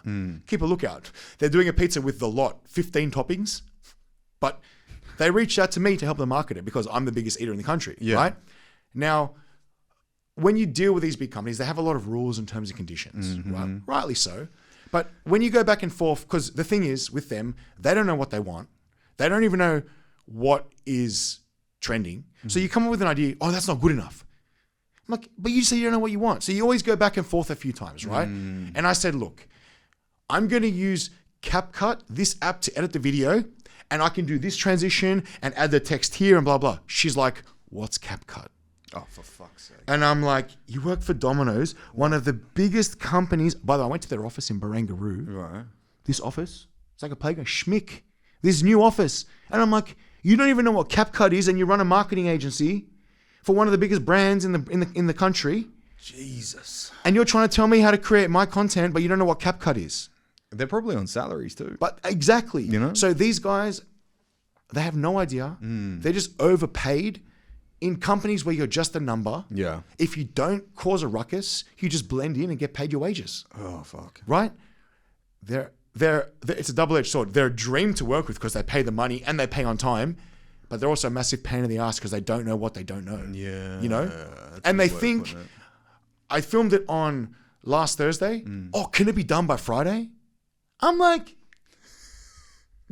what? They're like, yeah, we want 12-hour turnaround time. What the fuck? And I'm like, Are you paying for my hours when I'm not here then? I'm like, what the I'm like, look, I'll do my best. Yeah. But then I've realized it's because on their end, they're dense. I'm still waiting for final approval today. They want it posted tonight because their internal process is a dog's breakfast. Yeah. So they need my shit ASAP because their stuff takes 3 days. You know what I mean? But they realize now they're no good at what they do. Yeah. They need to outsource that shit. And I guess the smoother we can make it for them, they'll pay that. Yeah. It's like, you know, but when I did it for Red Rooster, again, Apparently, yeah. Nothing bad on Red Rooster, but I know a couple of dudes that work with them as well, and it's all a lot of chiefs and not enough Indians. yes, Yeah, correct. And the yeah, thing yeah. is, it's funny, like, and we kind of all have this, look, as a creator, you help each other out. And when I first started doing this and the first people that reached out to me, my friends like, inflate your rates. Yeah, I'm for like, sure. why? I didn't understand. Now I get it. Mm-hmm. Because whilst they pay the money, they're a freaking headache to deal Mm. with. But once the invoice gets paid, you're loving life. Yeah, Right? yeah, It's not yeah. exactly hard. It's just annoying. Like they're high maintenance because they don't know much. But look, like anything, it's like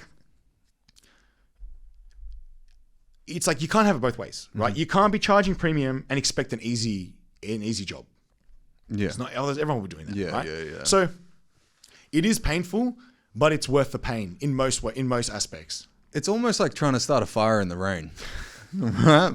You're the gasoline. You're the fucking gasoline, and they're trying to start a fire in the rain. Walking contradiction. Yeah. But yeah, truth. Yeah. It's true. That's wild. And I think it's probably how technology and stuff has evolved. Because before, when it was just television advertising, we didn't have all these little screens. It was easier. It was easy because you just had to pay the $67,000 to be in primetime advertising. And have some douchebag talk on the TV, right? Yeah, exactly. But now you've got trending sounds, transitions, you've got this, you've got that. And they have no idea. Yeah. But they pretend they do because to their boss, they have to act like they're in the know. It's just like all these social media marketing agencies. They're not creators. They don't know what they're doing. They just take photos on an iPhone and I'm a creator because I work for an agency. Yeah, skew the numbers a little bit. Yeah, right. But they get found out too eventually. And again, they start outsourcing. My inbox is full of agencies saying like, what's your rates? Like, can we get you to our venues? We have 5 clients that want you.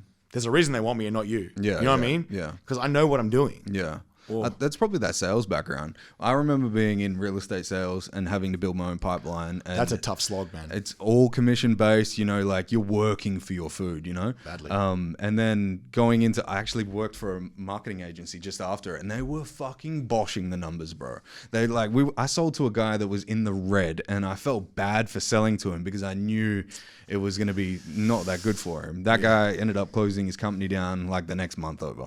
And I was just like, fuck me. Like Wolf of Wall Street style. yeah, right? Like, yeah. No fucks. given. Robbing the grandmothers, you know? Like there's just nothing to it. There's no heart to that. And to be fair, that philosophy has carried over to the influencer world. That's how a lot of people are making their bread, by ripping others off. That's why I won't be like that, because it's funny how the world works, right? People, you know, I'll be honest. When you get a message from a venue, they guarantee they've messaged at least 2-3 other creators, yeah? Of course. Trying to get the best deal, yeah? And someone obviously will say, I'll charge you $500, but I'll promise you all this shit. Then I come along, probably going to charge double, not promise anything besides my time and my effort and my love for what I do. Yeah. They're like, oh, well, I can get more value from this guy.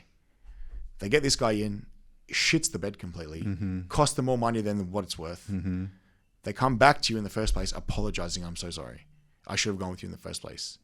I'm like, yeah, well, now I'm booked out, buddy. I can't help you. Yeah, I'll see you There's in a reason, 2025. but there's a reason this guy could come tomorrow. Yeah. And you have to wait 6-8 weeks for me. Yeah, yeah. You know, now it's months. Blessed to be in this position, but there's a reason I have all this work in all parts of the world, not just Sydney, my backyard, Perth, You're in Perth right Brisbane, Melbourne, America, US, yeah. right? The UAE, the UK, Canada.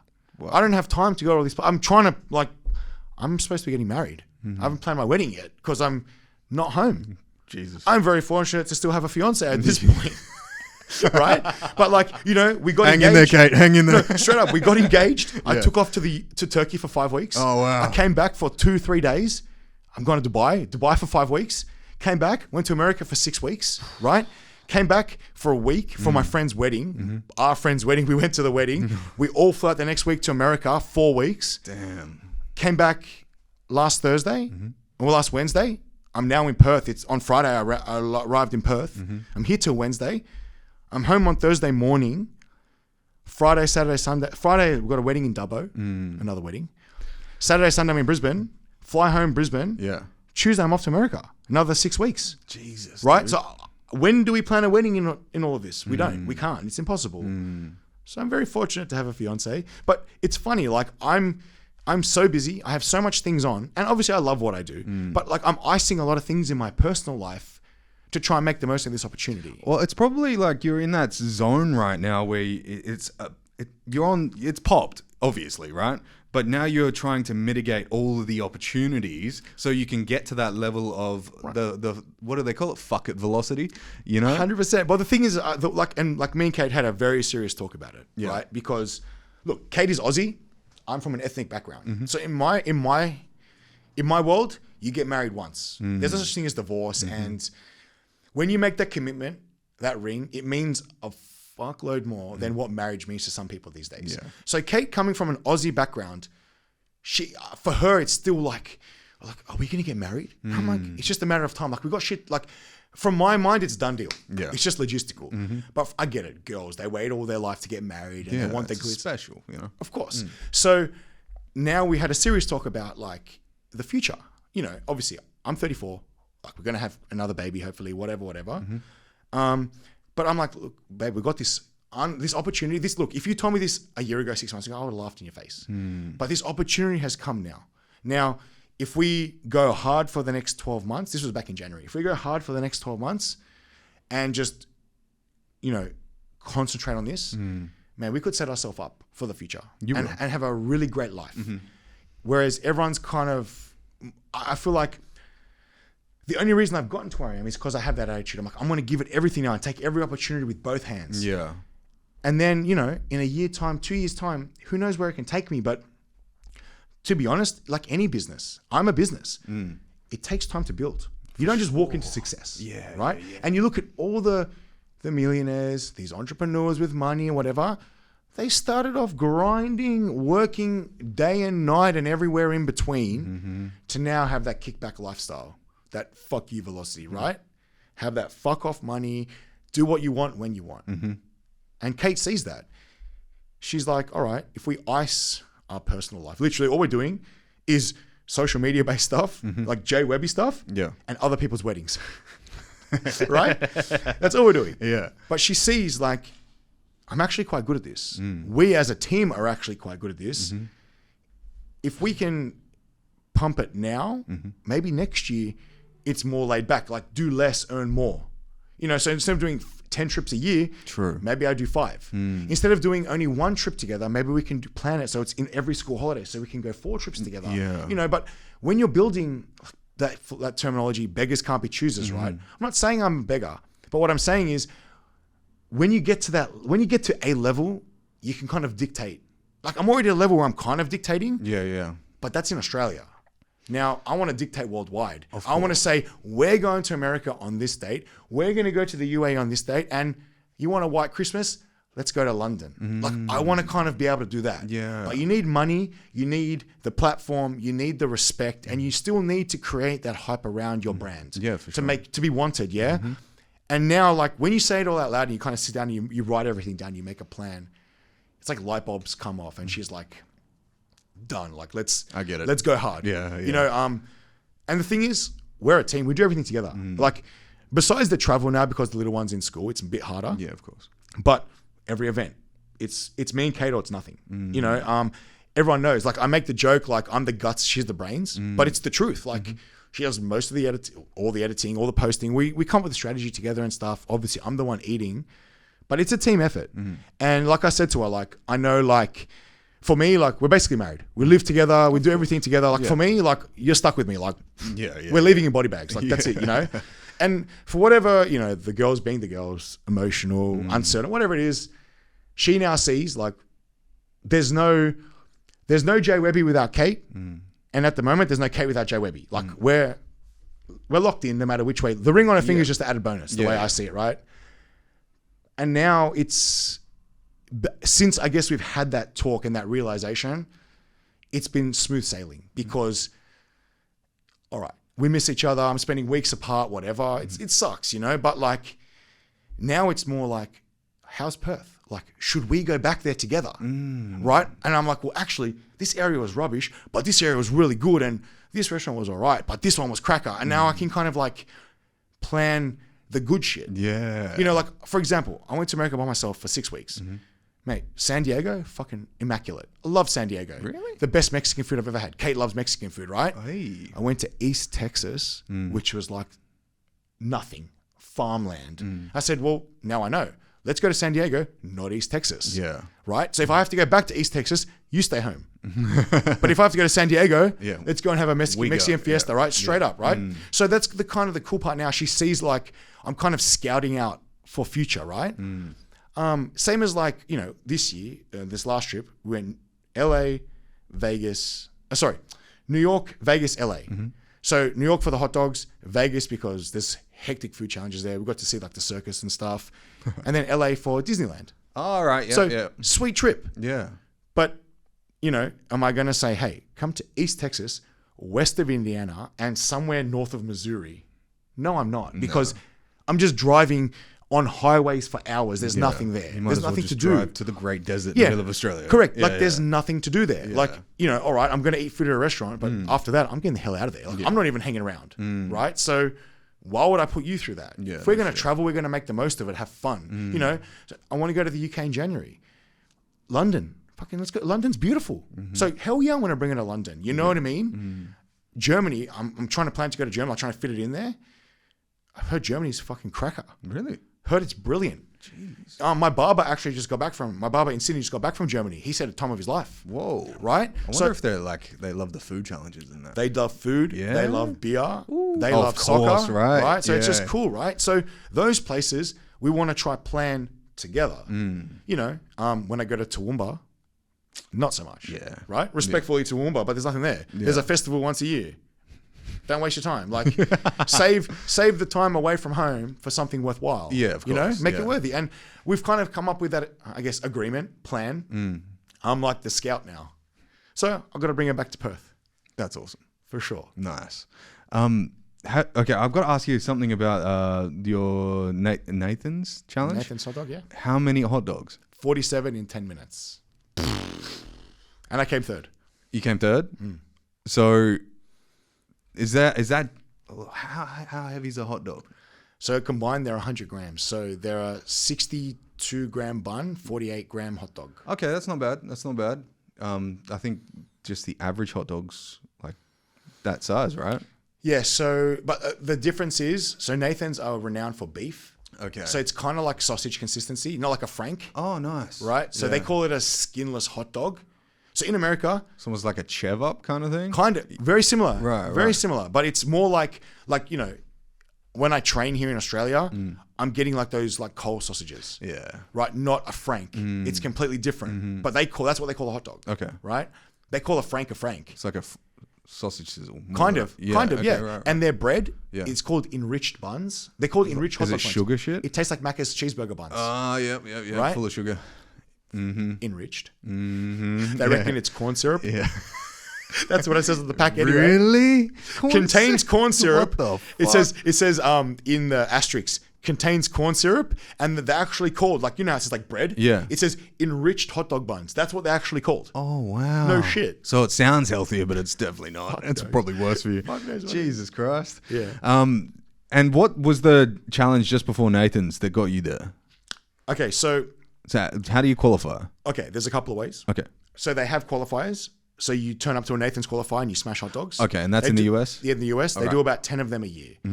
But from that, you have to win, first and foremost, win a qualifier to qualify. You have to or you can get, so they have we have a point system. So based on your ranking, you're worth a certain amount of points. Right. At the end of the first half of the circuit, if you've accumulated a certain amount of points, you're entitled to a wild card. Okay. So, it's top 15 in the world or top 20, depending on how many they want to allow.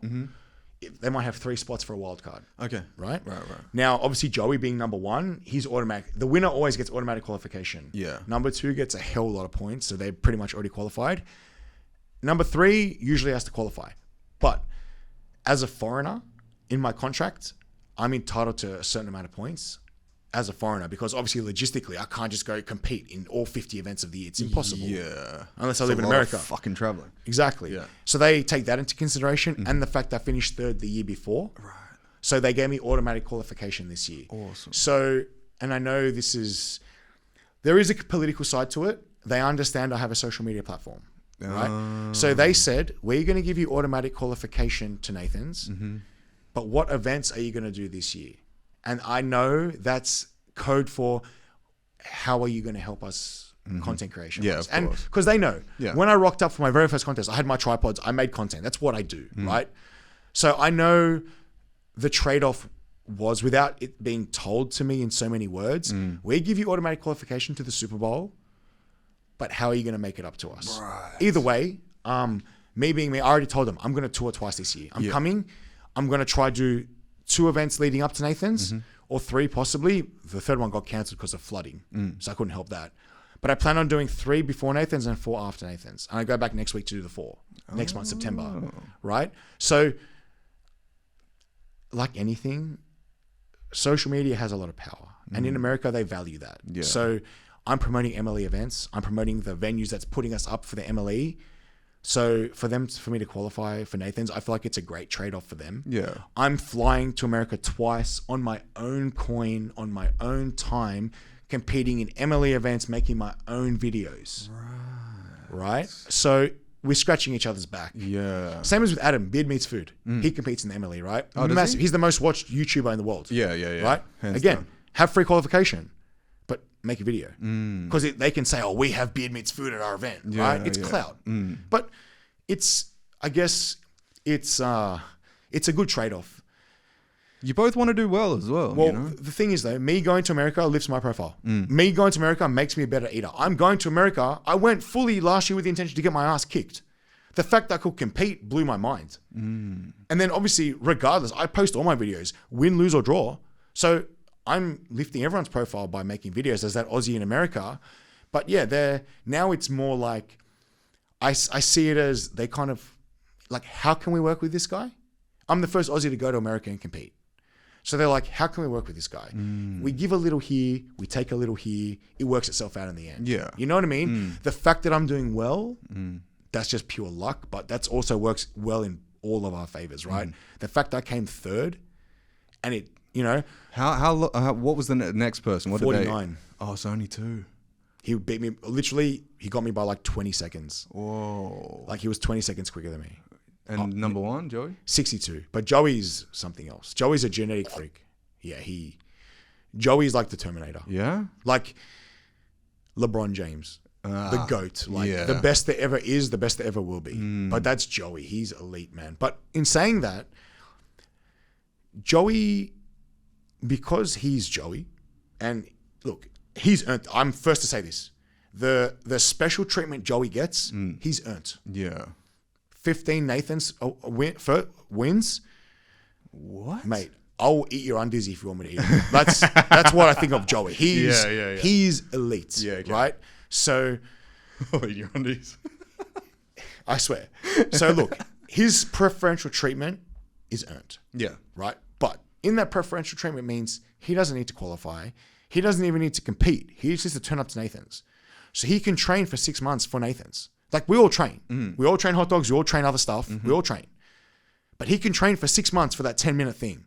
Everyone else is competing. 1 minute it's donuts. 1 minute it's burgers. 1 minute it's this. Yeah. So what do you concentrate on? What's right in front of you now or what's happening in 6 months' time? Whereas Joey's laser focused. And like I said, he's earned that right. And I know full well when he won his first Nathan's, I'm not saying he was a nobody, but he wasn't on that preferential like pedestal yet. Yeah. He's earned it now. Fuck, I'm the first to give up my chair when Joey comes past. Like I get up and offer him my chair. That's what I think of him. Like he's elite, right? Man, like idolize the shit out of what he can do as a human being. What he can do as an eater, it's wild, mind blowing. Even when watching him, you're like, how are you doing that? Even when so at the after party, like the Americans like to drink, yeah.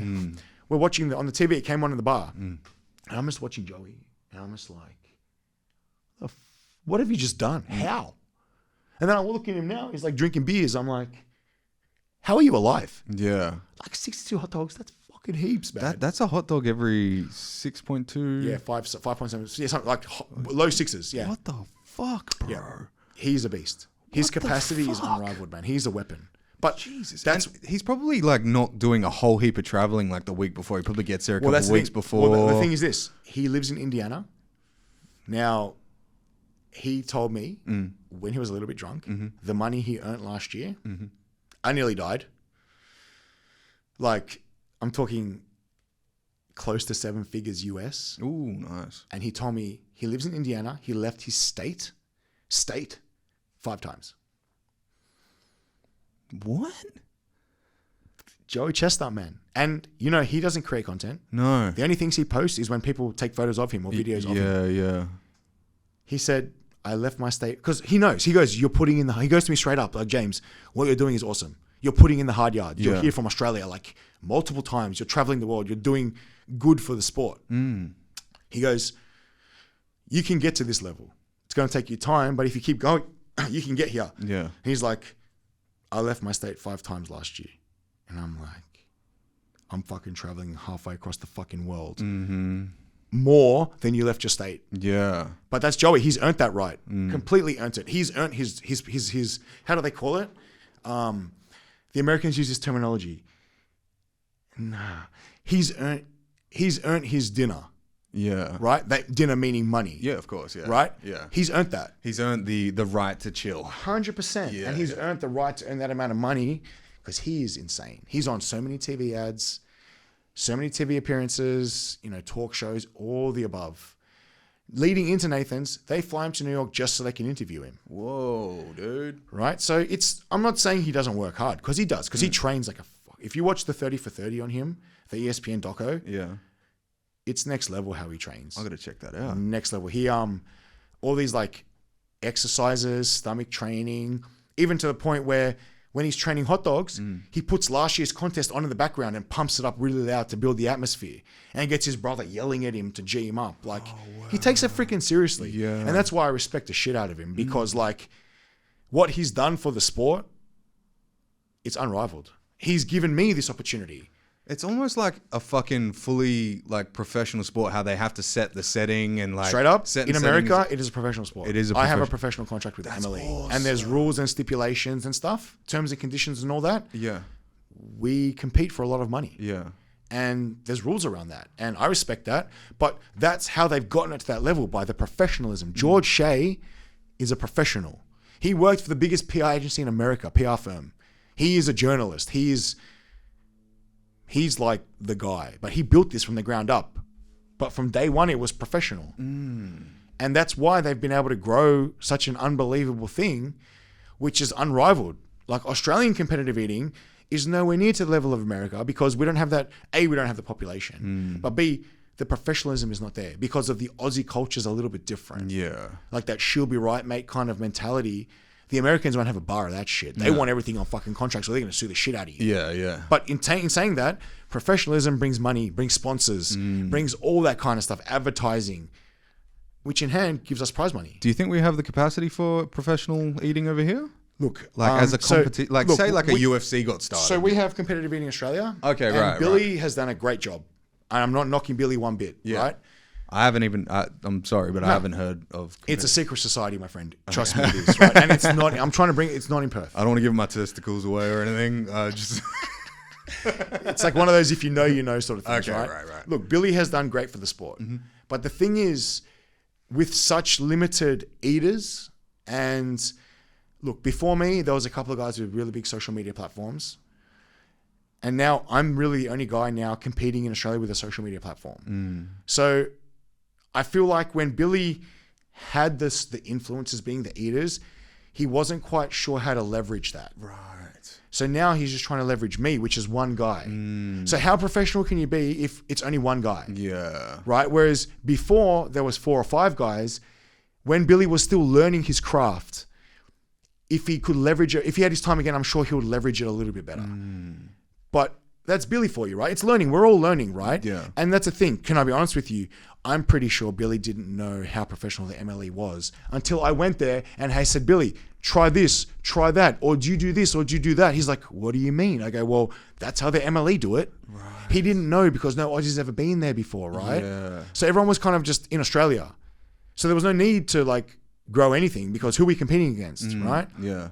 But when I go to overseas and I guess realize how much bigger that pond is or that ocean or that world, not that I don't want to compete in Australia, but I want Australia to be as professional as America, because in America, it's where it's at. You know, you're turning up for $5,000 on the table. Yeah. You go hard. Yeah. Whereas $200, like, do I really care? Do I even want to turn up? Yeah. Yeah? Yeah. In America, it's a no-brainer. Right. In America, they take applications. Yeah. The first 10 people or the top 10 eaters that apply, get in. Yeah. Maybe 2 wild cards.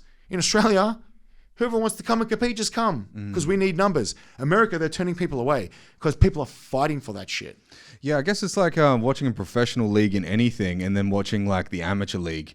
You know, you want like, as a spectator, because I fucking can't eat like you, bro, but when I go to watch somebody eat, I want to see like a novelty. The crazy shit. The crazy shit. Do you remember fucking American Gladiators? Yes. They would get like people from the audience to verse these crazy jack fucks, you know?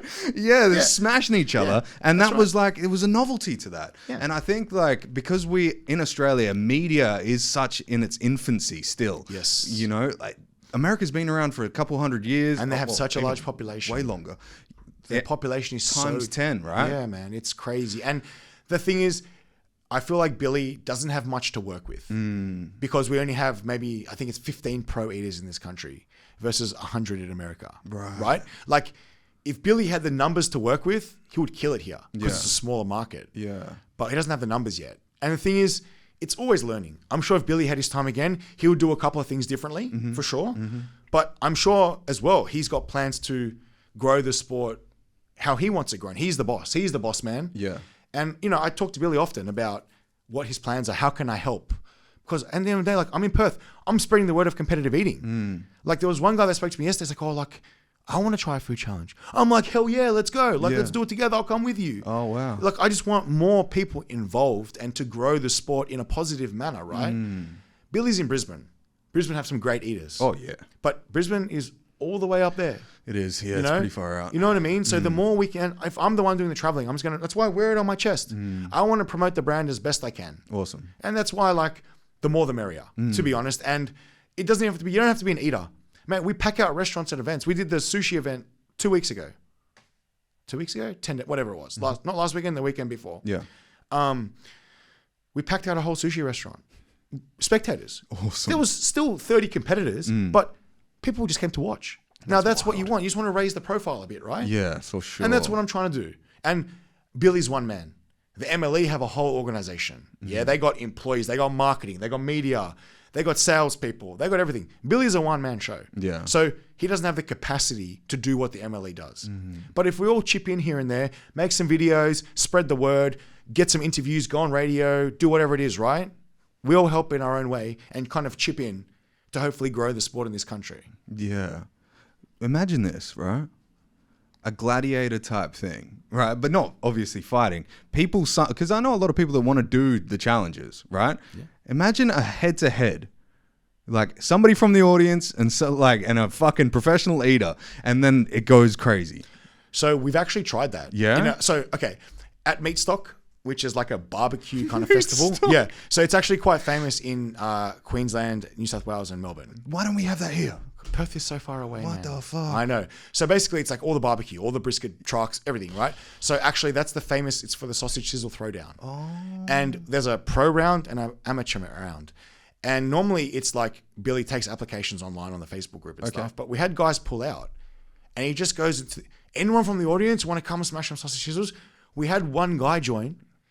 He's fucking one of the boys now. He's like, this is fucking mad. He actually did all right out of 2. Oh, wow. But it's just from Billy, like, we were desperate for numbers. Yeah, like, yeah. I actually doubled up and joined in with the amateurs after I smashed 19 sausage sizzles in 3 minutes. I'm like, Billy, I'll help you make up the numbers. Just like to get the crowd involved. Yeah. And as well, I know what it's like. It's demoralizing as an eater, especially if it's your first time and you're unsure. I don't want people to get turned off because they're on this big stage with 4 people. People pull. I'm like, fuck it. Oh, we're gonna pack the stage out. Let's do it. Yeah. So I fucking doubled up. I was fucking dying. I was sweating sausages for days.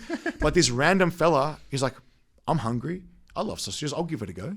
He ended up coming like 3rd. What? Right? So he won like $50 for his troubles and a free feed. Awesome. And a t-shirt. Yeah. But now he's come to the next contest. He came to the sushi contest. Like, he got into it, right? And now he's part of our Facebook group. He's like, oh, boys, like, I did all you can eat chicken wings tonight and I'm going to try this burger challenge. We're like, hell yeah. Get into it. But that's the thing, like that, something like that we've had to do to kind of improvise. Yeah. But yeah, thing is, it's about breaking that barrier. A lot of people get scared or turned off.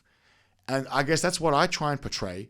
It's just a fun time. Yeah. No one gives a fuck how much you eat or how you eat. We don't take, I eat in front of a camera for a living. I don't take myself seriously.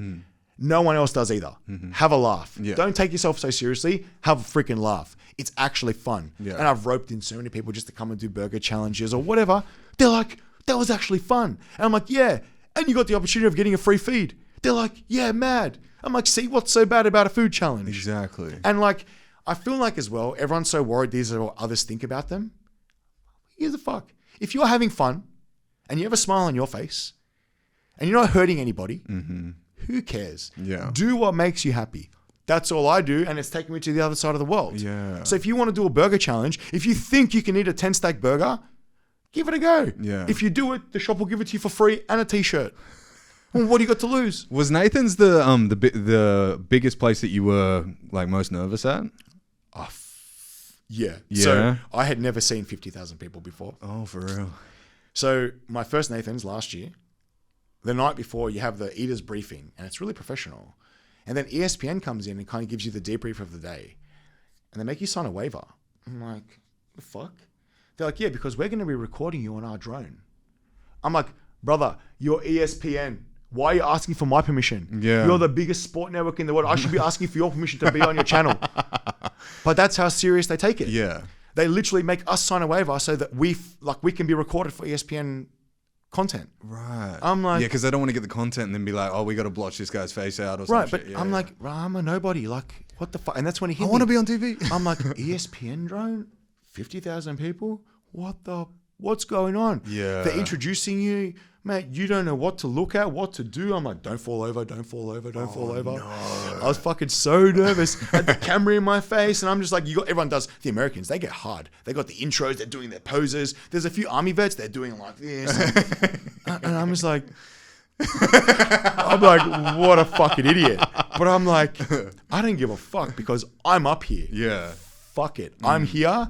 Just who gives a fuck? Even if I fall over, who gives a shit? Yeah. I'm at Nathan's. I'm at Coney Island on the 4th of July, Independence Day weekend in New York. On ESPN, I don't give a fuck. You got to have that mentality. Yeah. But at the same time, you're just like, this is fucking crazy. But try not to be like that fanboy, like, fuck, act cool, act cool, act cool. You know what I mean? Like, you try to find that balance. Yeah, but that's all part of it. Like, it's a fucking blast, man. Is there any bigger event? No. So that is not in the world. That is the mecca for eating. That is the biggest. That's like the Olympics, Super Bowl, whatever you want to call it. That's what it is. So that's the gold. Win that. Mate, that is the elite of the elite from all around the world. Right. The top 15 in the whole world fighting for that mustard belt. Smashing hot dogs. You gonna win it? Bring it home? I want to. Look, I'll be real with you. I don't think anyone will ever beat Joey. That belt is his for as long as he wants it. How old is he? Isn't he in 48. his 40? Yeah. Or 45. No, Jeff is 48. He's 45. Okay, right. Either way, I know Joey won't keep this for much longer. He has other things in the pipeline. Because let's face it, he's been doing it for 20 years. Yeah. Right? How long can you be a competitive eater? Who knows? Like I said, Joey's earned his dinner. I know he's got many other business opportunities coming up. Whether that's in 1 year, 5 year, 10 year, who knows?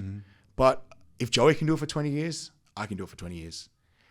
I want to win Nathan's. How long that takes me, I know, and it's easy to say, but I know what it takes. I understand saying I want to win Nathan's, it's fucking massive. And saying I want to win the fucking lotto, like, not easy, right? A little bit different though, right? Because it's up to your skill. But that's the thing. I'm saying it because I know what's involved, what it takes. And if I came third 2 years in a row, I'm a hell of a lot closer than others.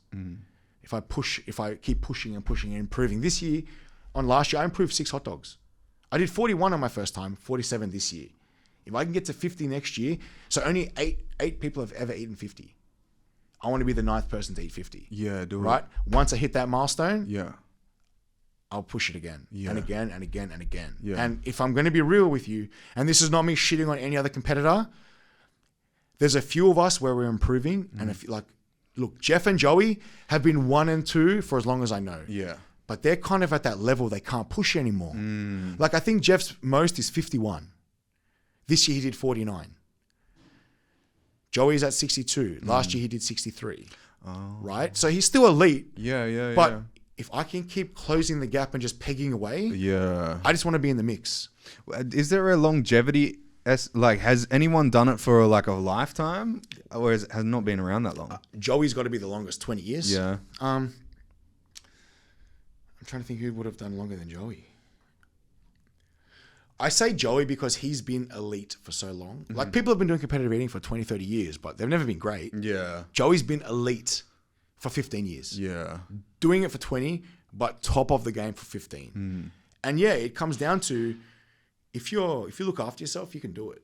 If you're smart about it. Like if you look at the top 10 in the world, we all come from a sporting background. We're all fit. We all love the gym. The day before the comp, we're punching on for the gym in the hotel. Like we're fucking, let's go train. Let's do this. Let's do that. Like Joey's a long distance runner. Jeff's a powerlifter. Nick's a bodybuilder. Barley's actually an IFBB pro. What? Legit. In the off season, he competes. Holy So shit. in the off season, he competes food. Yeah. And on season, he competes bodybuilding. Holy fuck. No shit. Fuck, he's a jack That's boy, right? wild, But Gideon played college basketball. Oh. Yeah. So like there's elite athletes there. It takes an athlete to do it, though. Well, it's the right? mentality. Yeah. You're about to put yourself through hell. Competitive eating is a lot in the mind. You don't like the taste, or you're fucking full and bloated. Shut up and eat. Yeah. Keep going. Go hard for 10 minutes and complain later, you know? Kind of like preseason.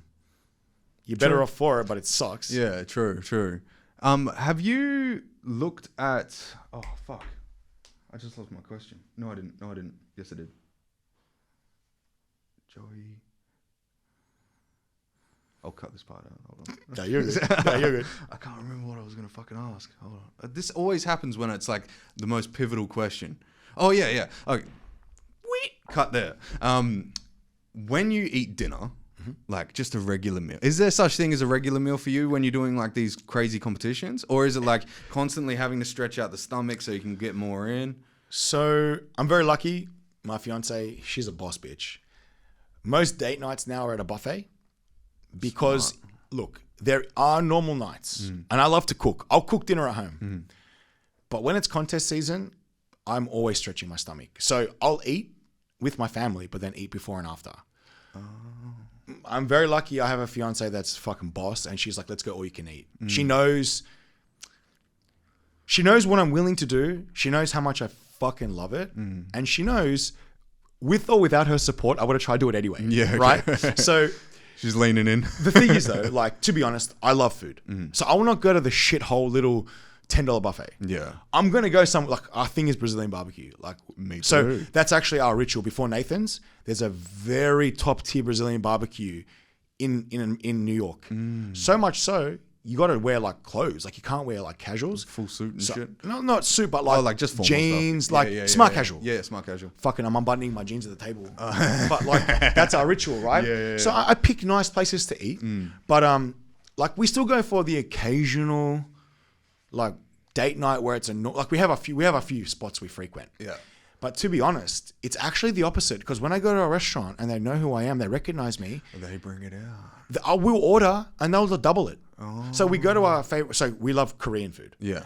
Korean fried chicken is one of our favorite foods. Ooh. Yeah. So we go to a few that we love, and I'm just a customer, but they know who I am. So if I say I want a kimchi pancake, soy garlic, sweet chili, and a plain, they bring out. They bring out all the side dishes. So a whole chicken is generally like 750 grams. Yeah. And as I've been eating Korean fried chicken my whole life, it's usually like a pile. Yeah. They're bringing out like a mound. Oh. So they've just free-handed it, yeah? Yeah. So we've still got 3 chickens on the table, like 20. They'll bring a kimchi pancake. Oh, try our seafood pancake. Or how about some kimchi fried rice? Or rice cake or noodles or whatever. Yeah. So like often normal meals get turned into big meals. Right. I go to, and the thing is, I don't go out looking for these favors or freebies, but these people just love to feed me. Yeah. And they're like, we love this guy. Like, here, eat our food. Like, it's a pleasure for even, we go out for normal meals and some restaurants, they won't let me pay. I've made a reservation like online. Yeah. Table for 2, Saturday night. I can't fucking pay the bill. They won't let me. And I'm like, I don't feel right about this, but I get it. I put up a post.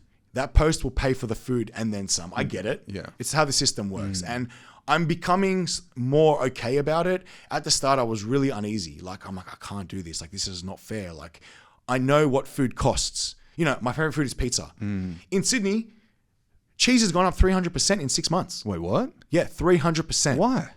The suppliers, they're charging premium. What the fuck? They got everyone by the balls. Oh. So I go to my local pizza shop and I order 5 pizzas and they give me 8 and won't let me pay. I'm like, Yeah. I just look at Kate. Kate's like, I got this. And she makes some kind of video. And, we know the post will repay the faith. Yeah. But at the time, I'm just like, fuck. Like, this restaurant needs that $200. Respectfully, they do. Yeah. Yeah? So I try my best to repay the faith and then some to show my gratitude and appreciation. Because we go out for date night or family dinner, it turns into a fucking buffet anyway. Yeah. But to be fair, it kind of works in my favor too because I always need to stretch my stomach. Also, like my local kebab shop, they ring me and they're like, dude, we got leftovers. Like, it's going to go in the bin. Come get it. Oh, that's So good. we just get fucking That's food. sick. It's That's cool, really man. good. But to be honest with you, it is hard to eat normal portions. Yeah. Because once I start, it's insatiable. I'm just like, I need more. Like Yeah. I can behave and be civil, but on the way home, I'm fucking stopping off and getting food. Like I Yeah. need to fucking eat because I can't sleep. I wake up some nights 2 a.m. Just to It eat? feels like someone's punching me in the gut. I'm that hungry. Hunger pains. Whoa. So you're like a fucking bottomless pit, like I swear to God. legitimately. Yeah. Honestly, legitimately, like my stomach gets to a point where it's so stretched. I'm hungry all the time. Whoa. Yeah. So if I'm not doing like those ridiculous food challenges like you saw, I'm eating every couple of hours, like full blown fucking Meal. And now, because I cook at home, I love to cook. Yeah. So I cook for the girls every night when we're home. I'm cooking their meal, eating at the same time. Just so you can eat dinner with them normally? No, but I swear, but like it got to the point where Kate's like, are you going to come sit with us? I'd already eaten my meal. I didn't even realize I'm eating and cooking and eating and cooking and I've eaten my... So I cook something for me first because... so on certain days, like Kenny, she does like gym and dancing and shit like this. So I cook my food first, eat, and then I snack while I'm cooking their food and then we sit together and eat. Oh, that's good. That's good. But I got to the point where I didn't realize I was in the kitchen just standing up eating fucking boom, boom, boom, boom, boom. Because once I start, I'm just like, oh, like for example, like I love nuts, like peanuts, me too, macadamias. I'm yeah. my biggest snacker. I'm like, oh, that pack's almost finished. Start eating Smashing it back. Then I'm like, oh, like I feel like a bag of chips. Yeah. And I'm like, oh, like, that orange juice is half empty. Just drink that. Before you know it, I've had like a full blown meal for 4 and their dinner's not even cooked yet. You know what I mean? Or like, for example, like I cook steak. I'll just taste test this one before you know I've eaten the whole steak off the barbecue. No. And theirs is still cooking because they like theirs a little bit more cooked than mine, right? Yeah. Or like we do like, chops or sausages or whatever. I start, like, I'll just test this one. Yeah. I start smashing it down. Leave the bone on the grill. I swear to God. But it happens all the time. Yeah. But I've had to be more conscious of it because, look, I love food. And in my family, food brings you together. And I was very fortunate growing up. We ate dinner together at the table as often as possible. So I don't want what I do to take away from my family values. Also, with a 5-year-old, we are teaching her, like, you got to eat this. So, we share corn on the cobs and carrots and we try different shit together. Yeah. If I say, eat that, she'd be like, But if I'm like, hey, let's eat it. Yeah. And we sit there, she says, are you going to have cucumber? Are you going to have corn? Or you're going to have another carrot? You know? Yeah. She's a kid. So I'm like, fuck yeah, let's smash carrots. Yeah, it's so a game. like, Yeah. it's like a game. Exactly. So I try and be as conscious of it as I can and eat together. Also conscious of not overeating in front of her. Right. Because you never know, as a 5-year-old, they're very literal. Yeah. You know, eat what's in front of you. Yeah. But in front of me is like this. Yeah. In front of you know what I mean? She's already 5-year-olds. Look, Kennedy is my stepdaughter, but she's basically mine. I treat her like my own. Yeah. I know she tries to impress me. So when I say, Kenny, what do you want for dinner? She knows my favorite food is pizza and chicken wings. Okay. So if she gets to choose, she either chooses pizza or chicken wings yeah, for to sure. impress me, right? Yeah, I know that. Yeah. Like, but now it's to the point, and I love pasta, and now she actually loves pasta, and I love making pasta. So From scratch? from scratch. Oi. So look, the Aussies, they love pasta sauce and beef mince. Woolly special. I grew up very fortunate. Crushed tomatoes. The secret to bolognese is veal and pork mince mixed together. Right? Yes, sir. Nice fatty mince. Kennedy is addicted to that now. Ooh. But now it's to the point, because I make myself a fucking bowl. Like, Yeah. I'm not even fucking muck around, right? 4 to 5 kilos of it. She gets to the point now where she's like, she eats too quick. Because she wants to be like, James, I finished. Like, Yeah, that was yeah. so good. I'm like, Kenny, slow down. Because pasta expands in your stomach. Yeah. And she's 5, but she gets this like little pot belly. And she's like, I think I ate too much. All the time. I'm like, nodding off. Kennedy, that's a food coma. Yeah. You're too young for that. So to try and impress me, I think she's gone a bit too hard with certain things. Also, Kate, my fiance, doesn't have a sweet tooth. But Kennedy loves snacks. So Oreos, Sour Patch Kids. So we'll sit there and we'll smash a bag of lollies and a bag of biscuits each. Yeah. So Kennedy's like, is it snack time yet? And that's kind of her way of bonding with me. Yeah. Snack time. Yeah. We sit, I do this thing. I don't know why. I like to sit on the floor when I watch TV. I have this mad like furry rug. Oh, that's why. And I lean against my couch, and it's just like a perfect height for everything. My glass coffee table, I put my snacks on there. And I'm kind of like King Muck, you know? Like, just, It's like Scarface in the top. I swear. But I got my snacks, I'm good to go. Yeah. Anyway, so Kenny will sit next to me and be like, oh, like, let's have some Oreos. Or like, but now she's doing 2 Oreos because she knows I'm a fast eater. Yeah. So I'm like, Kenny, pass me an Oreo. She'll pass me 1 and she'll take 2 for herself. So I've got to be conscious. Yeah, I love it that she loves to eat. But I'm trying to explain to her, like, I'm not going to take food away from you. The food's not going anywhere. Yeah. You need to enjoy your food. Yeah. A few times she's overeaten and given herself a bit of a bellyache. Right. But it's just trying to impress me. Yeah. I think it's fucking hilarious. Yeah. But the other side to it is I'm trying to explain to her, like, you don't need to do that. Or think about it. Like, it's very easy to be like, get carried away and be like, yeah. But you've overeaten. I'm like, think about it. If you eat slower, think about what you're doing. If you're full, you stop. Yeah. You don't have to eat all the pasta. And now she's forward to that. She's learnt. If she's full, James will finish it. Yeah. So she'll get her pasta and like scoop it into my bowl. Oh, that's cool. But like, you know, you've got to be conscious. 5-year-olds, they're freaking smart, but they're like sponges. Yeah. And they're very literal. They don't quite understand the concept fully. Yeah. So it's been interesting balancing what I do with a family. That's a really interesting concept. Like, because I hadn't even thought of that. Because Yeah. I saw that you've got your fiance and your daughter. Yeah, and Kennedy. stuff. She's like my own man. Yeah. And I thought about the dynamic of that. I was like, does he eat out and then they eat by themselves?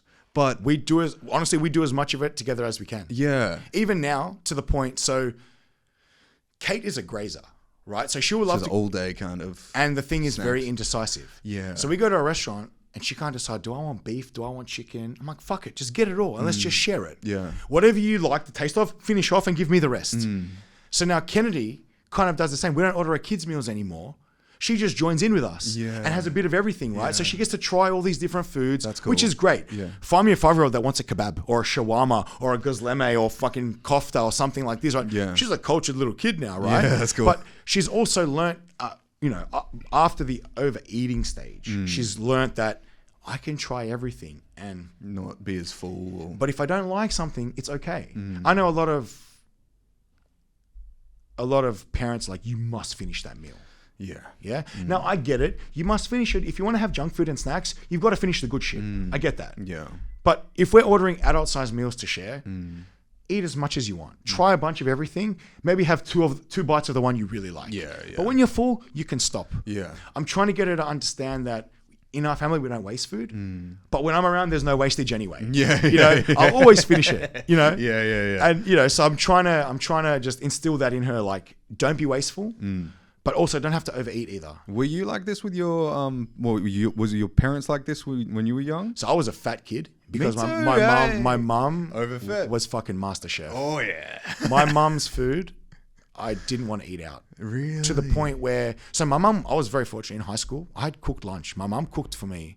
Like, you know, I went to a predominantly rugby Aussie school and I was that ethnic soccer guy. Oh, okay. So they all have their Vegemite and ham sandwiches and whatever. I'm pulling out like full schnitzel continental rolls and the good shit. Pickles. What the fuck is pickles? Shut up. Now you love pickles, you idiot. But like, you know, I had these continental rolls with like prosciutto, pickles, olives, the good shit, right? Jesus. I got made fun of in school. But then when it got to that age of like hanging out and sleepovers, we want to go to Mrs. Webb's house because fuck, she's such a good cook. And you know, what a wog calls a barbecue is something else. You know, you go to an Aussie's house, they put maybe some minute steaks and some sausages, some bread, maybe some bread. Come to my house, you got chops, you got fucking ribs, you got steak, you got whatever the fuck you want. Also, my mom being Croatian, cevapi, right? Oh, damn. These Aussies are like, who's cevapi? Yeah. They're like, give me more, right? So when people understood how good food is, I was proud to be that wog kid with a fucking master chef of a mother, right? 100%. But the other side to that was, you know, most kids go to the fridge and make a snack. I could go to the fridge at any time and make a full-blown meal because we had leftovers. So I was a fat kid, but I loved food. And I think, so when my mother cooked growing up, the food would go in the middle of the table and you would serve yourself. And they went through a period of time where my uncle and my grandparents lived with us. So my brother, me, mum, dad, uncle, grandparents. So if the food's in the middle of the table and I'm talking to you, well, my uncle's fucking taking the food, eh? My brother's digging in, my dad's digging in. So we got taught, eat first, talk later. You fuck around, you go hungry. So that's where I think my fast eating came from. Right. And then, be honest, being a competitive eater, you've got to love food. You can't be picky. Oh, I don't like that. Or nah, I love food. But I was very fortunate to get brought up with cracker food and abundance of food. And that's why I learned to cook, because I didn't want to move. I moved out of home at 23. I didn't want to be like, what am I going to do to eat? Like, I love food. So I was like that, like learning, mum, teach me. Like learning my favorite dishes, mum, teach me how to cook. So I honestly love it. Love food. Very fortunate to grow up in an ethnic house because it taught me everything I know.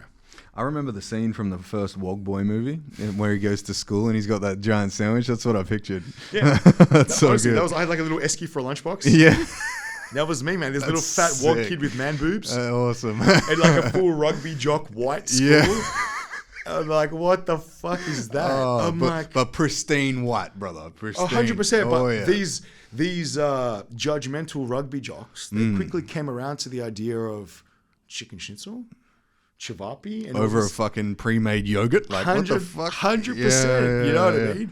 To the point where there was a deli on the local shops where our school was, and in year 10, year 11, whenever you're 16, when you can drive, if you had your license, you could drive to the shops. Oh, okay, that's cool. Or if you had someone with a license, you could all sign out and go in a carload to the shops. Oh, right. So for the last 2 years of school, what was everyone buying for lunch? Deli sandwiches. Oh, yeah. Before it was like, oh, getting Subway. No, they're going to the deli and getting the full sun-dried, the full wog jobs. I'm like, you're welcome. Not this like chicken lettuce mayo bullshit. You know what I mean? They're getting the good shit now. And I'm like, you're welcome. It's funny though how it works. It's funny that you say that because there's a shop over in it's just on the outskirts of Morley, and it's called Charlie's, and it's basically just a wog run fucking full on butcher, and they do Conti rolls as well, bro. Quality, huh? Quality. Like, you don't, like, where I went to high school was literally down the road from there, and we would walk after school, grab a Conti roll on the way home. Can appreciate, right? But it's good, right? And the thing is, I think everyone's very quick like to judge. But don't knock it till you try it, man. Just because it's different doesn't mean it's bad. Exactly, right? Like, the first time I ever had shawarma was like 4 months ago. Sheltered. Come to Sydney. Best shawarma in Australia. Yeah? If you're ever in Sydney, give me a bell. I got you, man. I will, yeah, for sure. Dude, should we wrap this shit up? Ready when you are. When do you have to be at the restaurant? Whenever I want. Oh, really? It's one of those ones. They're like, please just come whenever you can. Okay. One more question then. Shoot. When you first went to America, did you notice that the portions or anything like that were any different to Australia's? Yes, definitely. In what way? Okay, look, I get this question a lot, actually. So in America, first and foremost, the portion size generally is larger. Mm-hmm. Also, the culture in America is actually sharing. So you go to a normal restaurant. Every Aussie knows the Cheesecake Factory. Yeah? Yeah. The Cheesecake Factory is actually designed to share. Yeah. So if you get like a Thai beef salad, a nachos, and like a burger, the burger actually comes cut in half. Like you're meant to share it. Oh. So that's why portion size is bigger in America because, well, you know, back in the day, yeah, they were really fat and they were big eaters. Yeah. But in the modern day, actually a lot more people share. Not everyone wants to eat this much nachos, but they're hungry. Yeah. So I might have half a nachos and half of this and we share it. Right? And so basically, yeah, it is bigger, but it's actually built to share in most places. Even a lot of places now, they put in the corner like serves 1 to 2 or 2 to 3 people. Like they actually give a little disclaimer. So when, as a foreigner, you know, don't be ordering 1 dish each. Yeah. Because you're not going to be able to eat it. But also don't forget, in America, doggy bag is normal. You go to a restaurant, you don't finish, do you want me to bag that for you? They give a take-home bag. You don't have to ask. No, it's standard. Oh. You have to ask for them, no, chuck it away. Oh. Like doggy bag is standard. So the big meal was because food is quite cheap in America. Do they add on like 50 cents or anything? No, it's all free. No, for free. Because most guys have it for lunch the next day or breakfast. Yeah, and that's normal. So that's why the portion size was always big. Right. But now, I guess people now, they're just, we can just share. Yeah. Right? But it's normal in America to take your food home. There's no wastage. Yeah, because they make Australia seem like we're doing so well because our portion sizes are smaller and like. I hate eating in this country. Is that right? Food is trash in this country. Yeah. In general. In general. America understand. They understand, like, they have that mentality of you pay the money, you get a good meal, and good food can be taken home, reheated, eaten later. And it's still good. Right? Yeah. So generally in America, you go to a restaurant where you don't finish your food, they bag it for you because they know you're not going to get sick. It's not going to turn to slop. Yeah. It's not trash. Yeah. Right? I'm not saying doggy bag your McDonald's, right? But your diner, your cafe food, your restaurant quality food, you bag that shit because it's good. Right. Whereas in Australia, it's not. They bring it out to you and it's already slop on the plate. Yeah. How are you going to heat that up later? Yeah. You know, it's just different mentality. Is it different in the way it, like, in Australia, I think we have like the best beef. I know this is going. Let me explain. Okay, let's go. If I had $1 every time I told this story. All right. So, America, they're paid on service. Yeah, tips. Minimum wage is like $6, Right. and they make money on tips. Okay. In Australia, at a restaurant, you're getting paid your $30, $35 an hour. Yeah. Doesn't matter if you're serving someone, cleaning up a table, taking a dump, sweeping the floor. Yeah, so you don't give a shit. Yeah. Now, Australia, we have the best beef in the world, but no one knows how to cook. How many times have you gone to a restaurant and got your steak medium rare and it's come out medium well? Yeah. Okay? Yeah. Have you ever been asked at a burger restaurant in Australia, how do you want your patty cooked? Never. Not once. Right? Because they don't know. You go to America, lower grade beef, you say medium rare, from end to end it's medium rare. You go to a burger shop, how would you like your patty cooked? Medium. Beautiful pink in the middle. So because they make money on, nothing in America, if you bring me my food and I'm not happy with it, I send it back. Right. It's normal to send it back and get another one. Here, they'll be like, get the fuck out of here, spit in your food and say, take it, right? In America, no. Because in America, you know, for example, if you get like hair in your pasta in America, you walk out, don't pay the bill. And that's normal. Right. So it's easier for them to make you happy than for them to lose out on a fucking check, right? So if I order a steak in America, medium rare, and it comes out medium well, I send it back. They've got to cook me another steak. That's the rules. That's how it works. Yeah. In Australia, I don't give a fuck. So in America, they have lesser quality produce, but their cooking is top notch. Right. Their burger patties. You want a medium burger patty? It's pink. It's beautiful. Not blood, not raw, pink. Beautiful, juicy. Nice. Because if I say medium and it comes out well, guess what? I'm getting it for free. Yeah. And they're losing double time because they're making, and then I'm not getting a tip. So they're more specific with their cooking measures. Right, but they want you to tip them. Yeah. They want you to tip. So that steak was beautiful. Here, have a $10 tip. Now it's 18%, by the way. But here, have an 18% tip. Right? Because 18%? that's what it's up to now. Gratuity in America is 18%. Whoa. So if you spend $1,000, $180 tip. Minimum. Whoa. If it's parties over 6, automatic 22%. Really? And they stipulate that on the restaurant, all of them. Interesting. Because the workers are getting paid nothing. Yeah, the minimum wage over there is pretty fucked. I think it's like $8 an hour or something. Yeah, come on, man. One lady I was talking to in a cafe, she's getting paid $6.50 an hour. Yeah. I gave her a $20 tip. Yeah. But that's another thing, like they're so attentive. They because it's free refills in America. Soft drink and water and stuff is free refills. What? Yeah. So you pay like your $5. Yeah. And it's unlimited soft drinks. Not fucking $10 a pop. Oh. Right? So they're how's your meal, sir? Have some more Diet Coke. Yeah. Now remember what you order. Diet Coke here, lemonade there, creaming soda here. Right? They're full attentive because they want the tips. Yes. In Australia, I'm getting paid my money. Fuck, you could be choking and I don't give a shit about you because I'm going to get my $35 whether you're dead or alive. Yeah, true. Yeah? Yeah. Different. And that's why I hate eating in this country. Have you Uber Eats in America? I have. Okay, now, is it the same thing? Like, Same concept. Still good? Well, the thing is, so the Uber and Uber Eats drivers, they make their money on volume of jobs. Yeah. So time is money. They can't stop to eat sometimes. Truth. But also, if they deliver me slop, I'm getting my food for free. The restaurant loses out. So it's in everyone's best interest to deliver me hot and fast and in one piece. Uber Eats in America is not what it is here. Like, you wouldn't get a pizza upside down or food missing or any of that shit. Because if I order $200 worth of food and they forget one thing, I'm getting all that for free. The restaurant's just lost the whole freaking order. Yeah. Uber still take their cut. So if the driver loses out and the restaurant loses out, but Uber makes their cut, well, who's pissed off? The two parties that did the job, did the whole work. Uber just put their name out there, gave them a freaking app on their phone. They still get their 30%. It gets taken out of the driver and the restaurant's cut. So it's in their best interest to deliver you what you ordered. Yeah. You know? I feel like we don't have that mentality in Perth. We don't have customer service in Australia compared to America. Customer service is something else in America. Do you think we'll ever adopt the tip method? No. No? We can't. We get paid too high wages. Wow. Right? You can't have it both ways. You either have tips or you have wages. Yeah. Now, I'm pretty sure the Americans will die to have wages. But their population is too large. They can't afford it. Yeah. But our culture has suffered as a result of our government's choices and enforcements, right? We're creating lazy people. That's true. How many times are you waiting in a restaurant? 45 minutes to order. I waited 3 hours for a pizza the other day. I rest my case. Yeah. But they're still getting paid their wages. In America, you would have eaten for free and no tip. Yeah. So you're gaining, they're losing. You're wasting your time, but you're fed for free and you're never going back there. Yeah. Because in America, there's so much restaurants. So if your pizza shop fucks me over, I'm going next door. Like, it's actually normal in America for like 4 pizza shops to be in one shopping center. Yeah. I watched that One Bite, Dave Portnoy. Yeah. Yeah, he says like, don't eat here. And then he goes next door and there's another fucking pizza shop. It's like, what the fuck is that? It's the population so large, it's cutthroat. Right. So you get shit food, word of mouth, they're fucked.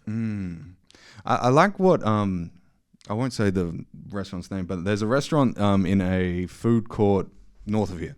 And there was 2 of the same restaurant, 2 competitors. One was doing really, really well, but all the people that didn't have a good time, they went to the other restaurant. He bought both. So it was a win-win for him. Win-win for him. But yeah, but they kept the same Interesting. the names of the old restaurants and stuff. It was really well played for him. Interesting. Yeah. Interesting concept. Yeah. I feel own the competitor. it's like Monopoly, right? Yeah. Just buy out your competitor. But, Yeah. what if it works for him? Good. Hats off to him. Yeah. I suppose in the end of the day, though, especially the way the world is now post-COVID, money's hard to come by. People aren't spending money to have a bad time. So they might do it once, but if I leave your restaurant without a smile on my face, I'm not coming back. Yeah. I'm not saying you've got to have the best food, but if I have a good time, you kind of have a bit more lenient on the food. I'm not saying you're going to eat shit, but if the burger wasn't 10 out of 10, if it was a 7 or 8 out of 10, but you had a fucking great night out and it was good vibes and, you know, good service and comfy chairs, Yeah. you're more inclined to go there than the place where a 10 out of 10 burger, but you're treated like dog shit, you're ushered out, or the place where the food's just not edible. Yeah. Yeah, you're going to go to that sure thing for the... Look, I think COVID and lockdown, it created a lot of like uncertainty. So people want a sure thing, no matter what that is. So with a night out, if I'm going to invest and go out for a night out, I want it to be fun. I don't want it to be rubbish. Yeah. And that's why in Sydney, the places that were always good, they're thriving now. Yeah. The places that were always mediocre, they're probably shut down or struggling badly. Yeah. But that's their fault for being mediocre and not giving a crap about what goes on in their four walls, right? And I also put that down to not many restaurants in Sydney now are owner operated. They're just owner and they employ people to do the work. Yeah. They count the cash at the end of the week, right? Now you go to an owner operated store where they give a shit because it's their blood, sweat, and tears. They pride themselves on that food that gets served to you. Yeah, they made the phone calls to get the ingredients there. They Right? prepared it, everything. But in saying that, that delivers such a better product. yeah. And that goes for across the board. I mean, if let's use my grill friend, for example. Big family. There's like 10 of them. They all work there. Yeah. But from start to finish, from the moment you walk in the door, from the moment you leave, they're proud for you to be in their restaurant, for you to eat their food. They're proud what gets served up. I was in the kitchen and the chef mucked something up. Instead of doing beef, cheese, he did beef, cheese. He remade the whole burger What the fuck? because he didn't want the customer to have like double cheese. He's proud. But because he's like, I'm proud of what I do. I love what I do. That's awesome. Because there's a sense of if you do well, the family does well. Yeah. Yeah. I think there's like what we were talking about before, too many chiefs and not enough Indians. 100%, man. I think a lot of people these days want to be the boss. They want to be the hot shot. They want to delegate. Yeah, and they want to drive in the nice car and like at the end of the day count their coin. But What about the guy sweeping the floor? That Yeah. keeps the people in the restaurant. exactly. They don't see that. A lot of them don't. And that's the sad part. A lot of people don't give a shit about the little guy. Now, more often than not, the little people is what keeps the business running. Yeah. The unsung heroes, right? Like the janitors, the cleaners. Yeah. Mate, the freaking apprentice chef that's slicing up all the carrots and shit. Think about it. Yeah. If you're going to these hipster cafes for your freaking, bowl of whatever. Yeah. And you're Deconstructed avocado. I swear to God, right? But if you're paying your $25 for your avocado on toast with a bit of cracked pepper. Now, if I'm that apprentice and I just give you a chunk of avocado Yeah. and didn't mash it correctly, because I don't give a fuck, Yeah. that guy's not coming back or paying $25 for that piece of bread and avocado. True. So you got to treat everybody equally, right? Because there's all cogs. They all make the wheel spin. Without one person, it all fucking fails. People they don't see it that way, I guess. They're very quick to hierarchy and look down on people and all that bullshit. I'm like, Do you ever want to own a restaurant? no. The short answer is no. Yeah. I mean, I would love to have like a restaurant, like a hangout. Kind of like Planet Royale. Yeah. Sick hangout. That's awesome. But down see, there. why I say no is because, man, I got ADD. I can't stay in the same spot too long. So I don't know how I would go, I guess, like, as a restaurant, like, you got to be niche. You can't be a jack of all trades, master of none. So I don't know how I would go, like, for let's say pizza. If I love pizza, but could I own a pizza shop where it's only pizza? Like, don't get me wrong, I love pizza, but I also want burgers, wings, whatever. Yeah. Could I give it my everything if I'm just serving pizzas? Because I would get bored. Yeah. But then you can't just be changing and be a freaking Mexican shop the next day, right? It doesn't work that way. Yeah. So me as a person, I couldn't do it properly. So I wouldn't do it. Like, it would be fun, but I know what it takes to be a successful restaurant, and I wouldn't be able to do that because I'm like, I can't do one thing. Would you ever partner with someone and Maybe, like be yeah. the face of it? I've thought about it a lot. Yeah. I've actually had a few offers, like being the marketing side of it. And Yeah. you know what? In the future, I'll definitely consider it if it was a brand or a product I believed in. Yeah. Definitely.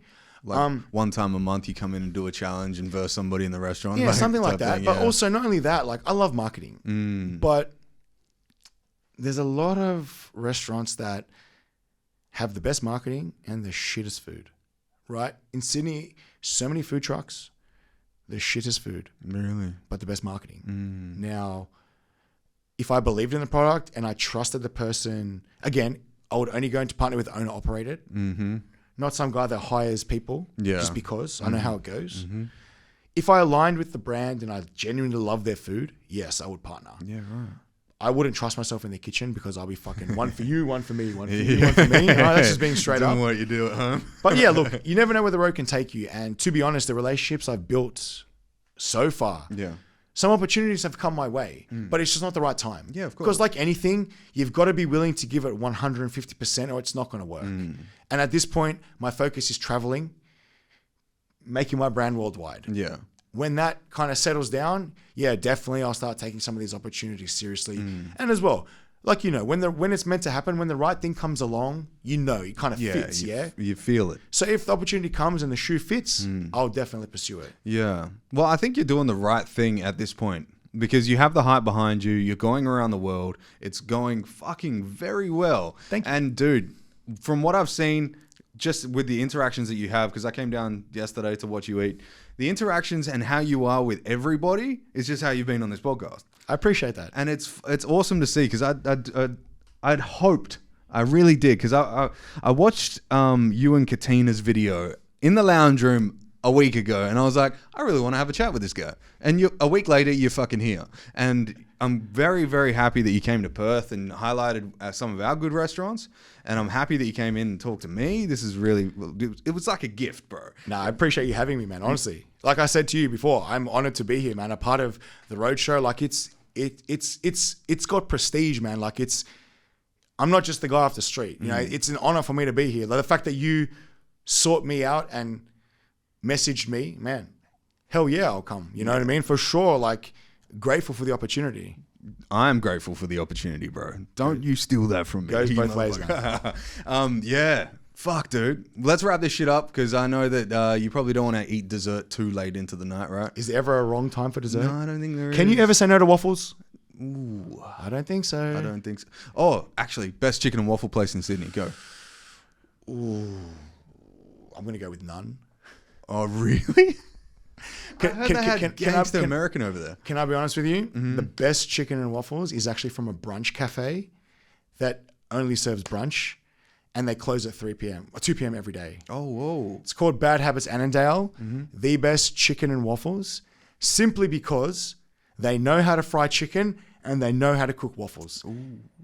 You think people couldn't muck up 2 basic foods? Yeah. Come to Sydney. Okay? Bad Habits Annandale. Shout out to Luca, mate. He knows his way around the kitchen. Sick. He's like ADD. Yeah. He can multitask better than multitaskers. Oh, wow. He's frying the shit, baking the shit. It's all happening. But it's just so simple. Yeah. But chicken and waffles, like, I would just love to go to dinner one night and have chicken and waffles. There's nowhere after 2 p.m. in Sydney you can get good chicken and waffles. Wow. And it's only a special at Luca's shop. Yeah, okay. It's like seasonal. Yeah. So I can't say he has the best chicken and waffles because he doesn't do it all the time. When he does it, it's the best. When he has it on the menu, no comparison. Unfortunately, in Sydney, most places that do fried chicken, it ends up being like KFC.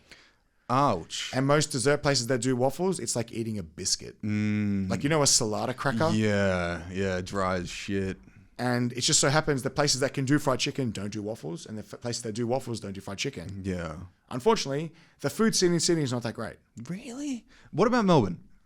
I love Melbourne. Yeah? Melbourne is the mecca for food in this country. Okay. And I live by that. I swear by that. Yeah? Some of the best food challenges, some of the best restaurants, just the pure selection available. Why don't you live there? I wish I could. Yeah? But I have a 5-year-old stepdaughter in school. True. I have my family's big for me. Yeah, of course. I live 20 minutes from my mum, right? So I would love to. I have thought about it many times, but then I know myself. I'm a mama's boy, man. Yeah, me too, And bro. family is massive for me. I know how important it is for Kennedy to have her grandma and stuff like that close by. You know, we have friends, family. Like, if it was just me, see you later. Yeah, of course. But, you know, I know my ties with my family. Kate's got ties with her family. There's 3 of us I got to consider. It's not that easy. Yeah. I feel like if I'm to relocate, I'm going to go like the full Monty. It's going to be the UAE, straight to Dubai. Really? Because that's the future. Dubai is the future. Yeah. So if I'm going to relocate, I'm not going to muck around with local. I'm going straight international. I'm going to just jump straight in the deep end and go hard. Yeah. In a place where I know the opportunity is in abundance. Look, Melbourne is great, but is the opportunity, business opportunity, any more than Sydney? Probably not. Yeah. Right? Yeah. Australia, I feel like is capped. The way the economy's going. I believe so. So if I'm going to take the plunge, I'm going to go somewhere where there's opportunity beyond a year from now, 2 years from now, long term, Yeah. business opportunities. Yeah. So there's a lot more to it. When you got a family, there's a lot more to it. Yeah, I don't have kids yet. So, You got less to think about, less to consider, I guess. But to be fair, my favorite holiday destination is Melbourne because of the food. Oh, awesome. In Sydney, restaurants close really early. That's strange. That's very strange. Yeah, it is. But they don't want to pay wages. Right? Yeah. They don't want to pay wages to serve maybe 5 pizzas. So they just close. Yeah. Whereas Melbourne, get a pizza at 10 o'clock at night if you want. Like, I'm down for that. Yeah. Like, just the ease, the access to food and the good quality food. To be honest, I love Perth. I really enjoy Perth, but everything closes so early. It's a different lifestyle over here. Yeah. So the scenery of Perth, I really like. The lifestyle I would take a lot more adapting to. I'm a night owl. Yeah. So it's hard for me to adapt like that. Also why I don't like Queensland. Because they're all fucking brunch people. I don't care for fucking brunch. Yeah. I want dinner. Yeah. I'm a dinner guy. I'm a wog, man. I love the good shit. Yeah. I don't really care for bacon and eggs, man, and omelets and acai bowls. Like, Yeah. give me the big, dense shit, right? That's the only thing. Like, Gold Coast is beautiful, but there's not much good food at nighttime unless you want a 24-hour kebab shop. Yeah. But everything closes early. Sydney's all right in some spots. Like, you go like out west, the Wogs, they have their cafes, their little Lebo cafes. Oh, yeah. They understand. Yeah. Come at 11 o'clock, get a shawarma or a manouche or whatever you want. Yeah, fine. But restaurants, not really. But Melbourne, it's normal to make a reservation at a restaurant at 10 p.m. at night. That's why I like Melbourne, because of the lifestyle. Yeah. That's why I love Dubai. Because there's a lot more people like living at night, right? Yeah, but the thing is, in Melbourne, their nightlife is massive. I don't know. It's just always been that way. Because I guess as well, like, they're sport mad. And look, I know in Perth, the time difference fucks with you guys. Because, for example, look, I'm a soccer boy. Yeah. But like when the A-League is on or the NRL, Yeah. like you're 2 hours behind. Yeah. So our 6 p.m. or 8 p.m. primetime 4 game, PM, yeah. right? But Yeah. there's nothing on after that. Yeah. So there's no reason for people to congregate Yeah, later. out, You know what I'm saying? Because your sport's wrapped up by 6 p.m. Yeah. Ours goes till 10 p.m. or whatever it's going to be. You know what I'm saying? And then you're out for drinks. Oh, well, not drinks. It's like social for like until 11 or 12. Yeah. Right? So I like Melbourne so much because the lifestyle caters. Right. That's why I love Dubai. Yeah. Because if I want food at midnight, Dubai Mall is open till 2 a.m. Oh, wow. If I want a haircut at 1 a.m., I can go. Like, they're geared towards that nightlife. Yeah. And that just suits me because I'm a night owl, right? I don't want to wake up at 6 a.m. and go for a cafe. Yeah, me neither. Like, that's just not me. I'm just not that person. But these hipster, smashed avo on toast, acai bowl kind of superfoods people, they're really suited to that morning life. And power to them. Yeah. It's just not for me. Yeah. Do you know why that acai, whatever the fuck it's called, you know why it's so addictive, why all girls love it? Because it's purple? Guarana berry. Ah. Yes. There's actual, like, legitimate, like, okay. Yeah. So they're all like fiends for it now. They'll get up at 6 in the morning just to walk down there because they just need to fucking put it in there. I don't mind an acai bowl, but would I rather smash a tub of cookies and cream ice cream? Oh, fuck yes. Every day of the week. Yes. So am I going to wake up at 6 a.m. to go to a hipster cafe to queue up? And let's be honest, I'm not eating just one acai bowl. Yeah. I'm going to need a whole loaf of your smashed avo on toast. Yeah. Better remortgage my house first, right? Yeah. Standing behind a stinky dude with blue hair or something. But give me a pizza shop any day of the week and you go get a fat pizza and I'm good to go, right? Yeah. Like, dinner is where it's at. Yeah. So, look, it's fun experiencing different lifestyles, but for me in Australia, Melbourne's where it's at. Yeah. I need to get back to Melbourne for sure. I've got, so the plan for this whole roadshow business that I'm doing, I want to move to Texas. It's not Joe Rogan. Everyone says, Joe Rogan, right? Texas is massive for entrepreneurial, businessy stuff. That's what I'm saying. And if you need Aussies in Texas, you let me know. Yeah. Because I want to get a compound, maybe like 4 or 5 acres. Hell yeah. And just like full compound, like podcast gets done there. I want to be like full music studio. Like I'm a music producer as well. So be able to have like artists come through, stay for the weekend if they needed to. That's like, schmick, man. Yeah. Texas is a good location. So I know 2 Aussies over there. One's a journalist and one's in media. Right. One I haven't met in the flesh yet because timing just was shithouse. But yeah, there's Aussies in Texas, businessmen. So please let me know. And if you need to be put in touch with them, man, I can. Thank you very much. Nah, man, it's all about your network, man. Network is king. Yeah, for sure. And good people too. Yeah. Like they've gone there, done it for themselves. They actually reached out to me because like, dude, you're an Aussie in Texas? Like, hell yeah, look, let's connect. I'm like, mad. But they've made it for themselves, man. Is there many Aussies over there? Not so much anymore. When you went over there, did you like fucking Australia? Yeah, I found a few. I ran into a few Aussies. Yeah. A couple in Texas. Yeah. A few in New York, actually. Really? A couple in Vegas, randomly. Okay. But in terms of Aussies abroad now, you go to Dubai, you meet more Aussies than Arabs. They're all in Dubai. Really? Dubai is the future. Right, because I wanted to have Daniel Priestley on the podcast. Yep. Daniel Priestley is like this mega entrepreneur. He wrote the Entrepreneurial Revolution, the book. That dude, he said yes to coming on the podcast, but he's like, I'll see you in London. And I was like, shit. So it's kind of hard logging all this shit to London, but if I can get over there and get a studio kind of like set up the same way with some curtains or something, for sure. I'll probably do it. Mad. Yeah, but I think Dubai is probably a place to hit as well. Mark my words, Dubai is the future. For real? You go over there, anyone. So the government is actually encouraging foreign investment, number one. Right.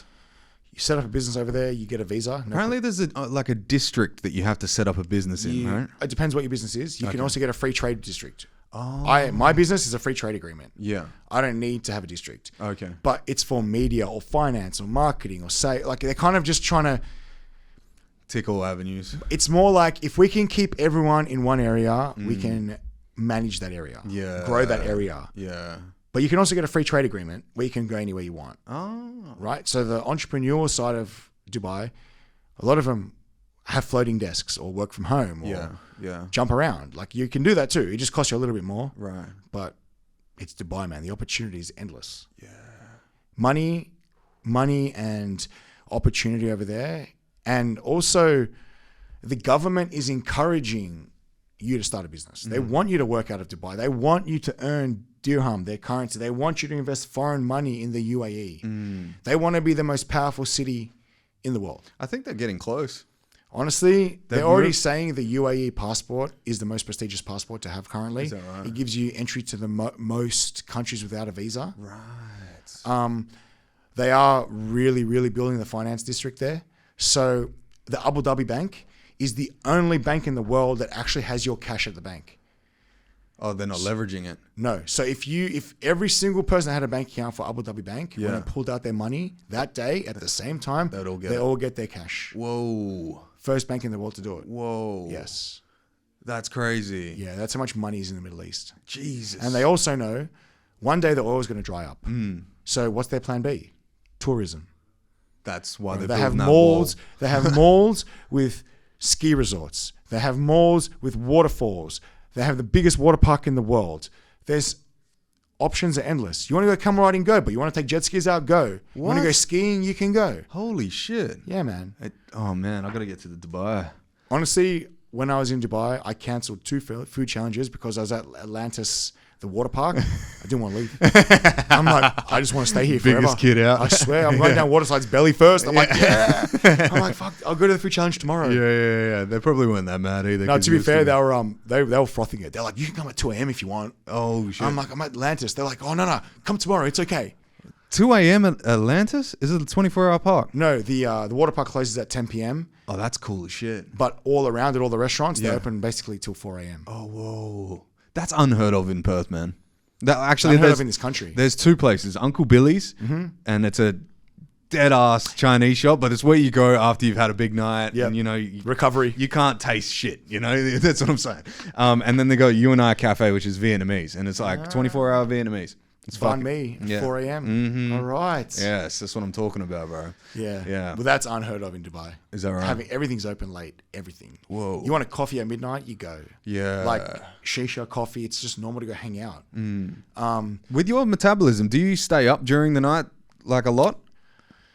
Yeah, look, if I haven't eaten, there's no way I'm sleeping. Wow. But also, I sleep like a rock. So once I'm asleep, forget it. The world could be ending and I'm asleep. Yeah. But if I have to stay up, I can stay. Like I'm like a dog. Put me to sleep, I'll sleep. Yeah. Make me have to walk, I can walk. Yeah. Like I've just, if you're eating, you eat. I swear, Yeah, I've just conditioned myself to do what needs to be done. And to be honest, like I'm a night owl. So if I've got shit to do, I'll stay up all night and do it. Yeah. Like, for example, now I'm traveling, you know, I've had appointments all day. I'm here with you now. I've got one more tonight. I got shit to do tonight. So if I don't sleep till 3 a.m., That's fine by me. Yeah. I'm like a robot. That's awesome. When I know I got shit to do, I'm not going to be like, I got to sleep now because I need 6 hours sleep. Right. No, like, You tackle it as it comes. look, blessed to be busy, man. You know, you yeah. can be a bum and sleep all day, but fuck, you lose a few hours sleep, big shit. Yeah. Yeah. Big time. Dude, you're a fucking inspiration and a half. Thank you, I appreciate that. No, I'm a fan. I'm a massive fan. This is crazy. Yeah, let's wrap this shit up because I've got to be somewhere. I've got to go to my mum's place for dinner. So Hey, you cannot be late for mama's cooking. no, I appreciate no, that. we got lamb shanks tonight, brother. Get there. What are you still doing here? Dude, thank you very much for coming down. Appreciate you, man. Ladies and gentlemen, this has been the Roadshow. I hope you enjoyed that because I know I did. See you later. I wanna know if you're down, ready to go. Wanna fly away with you. Float away, fly away.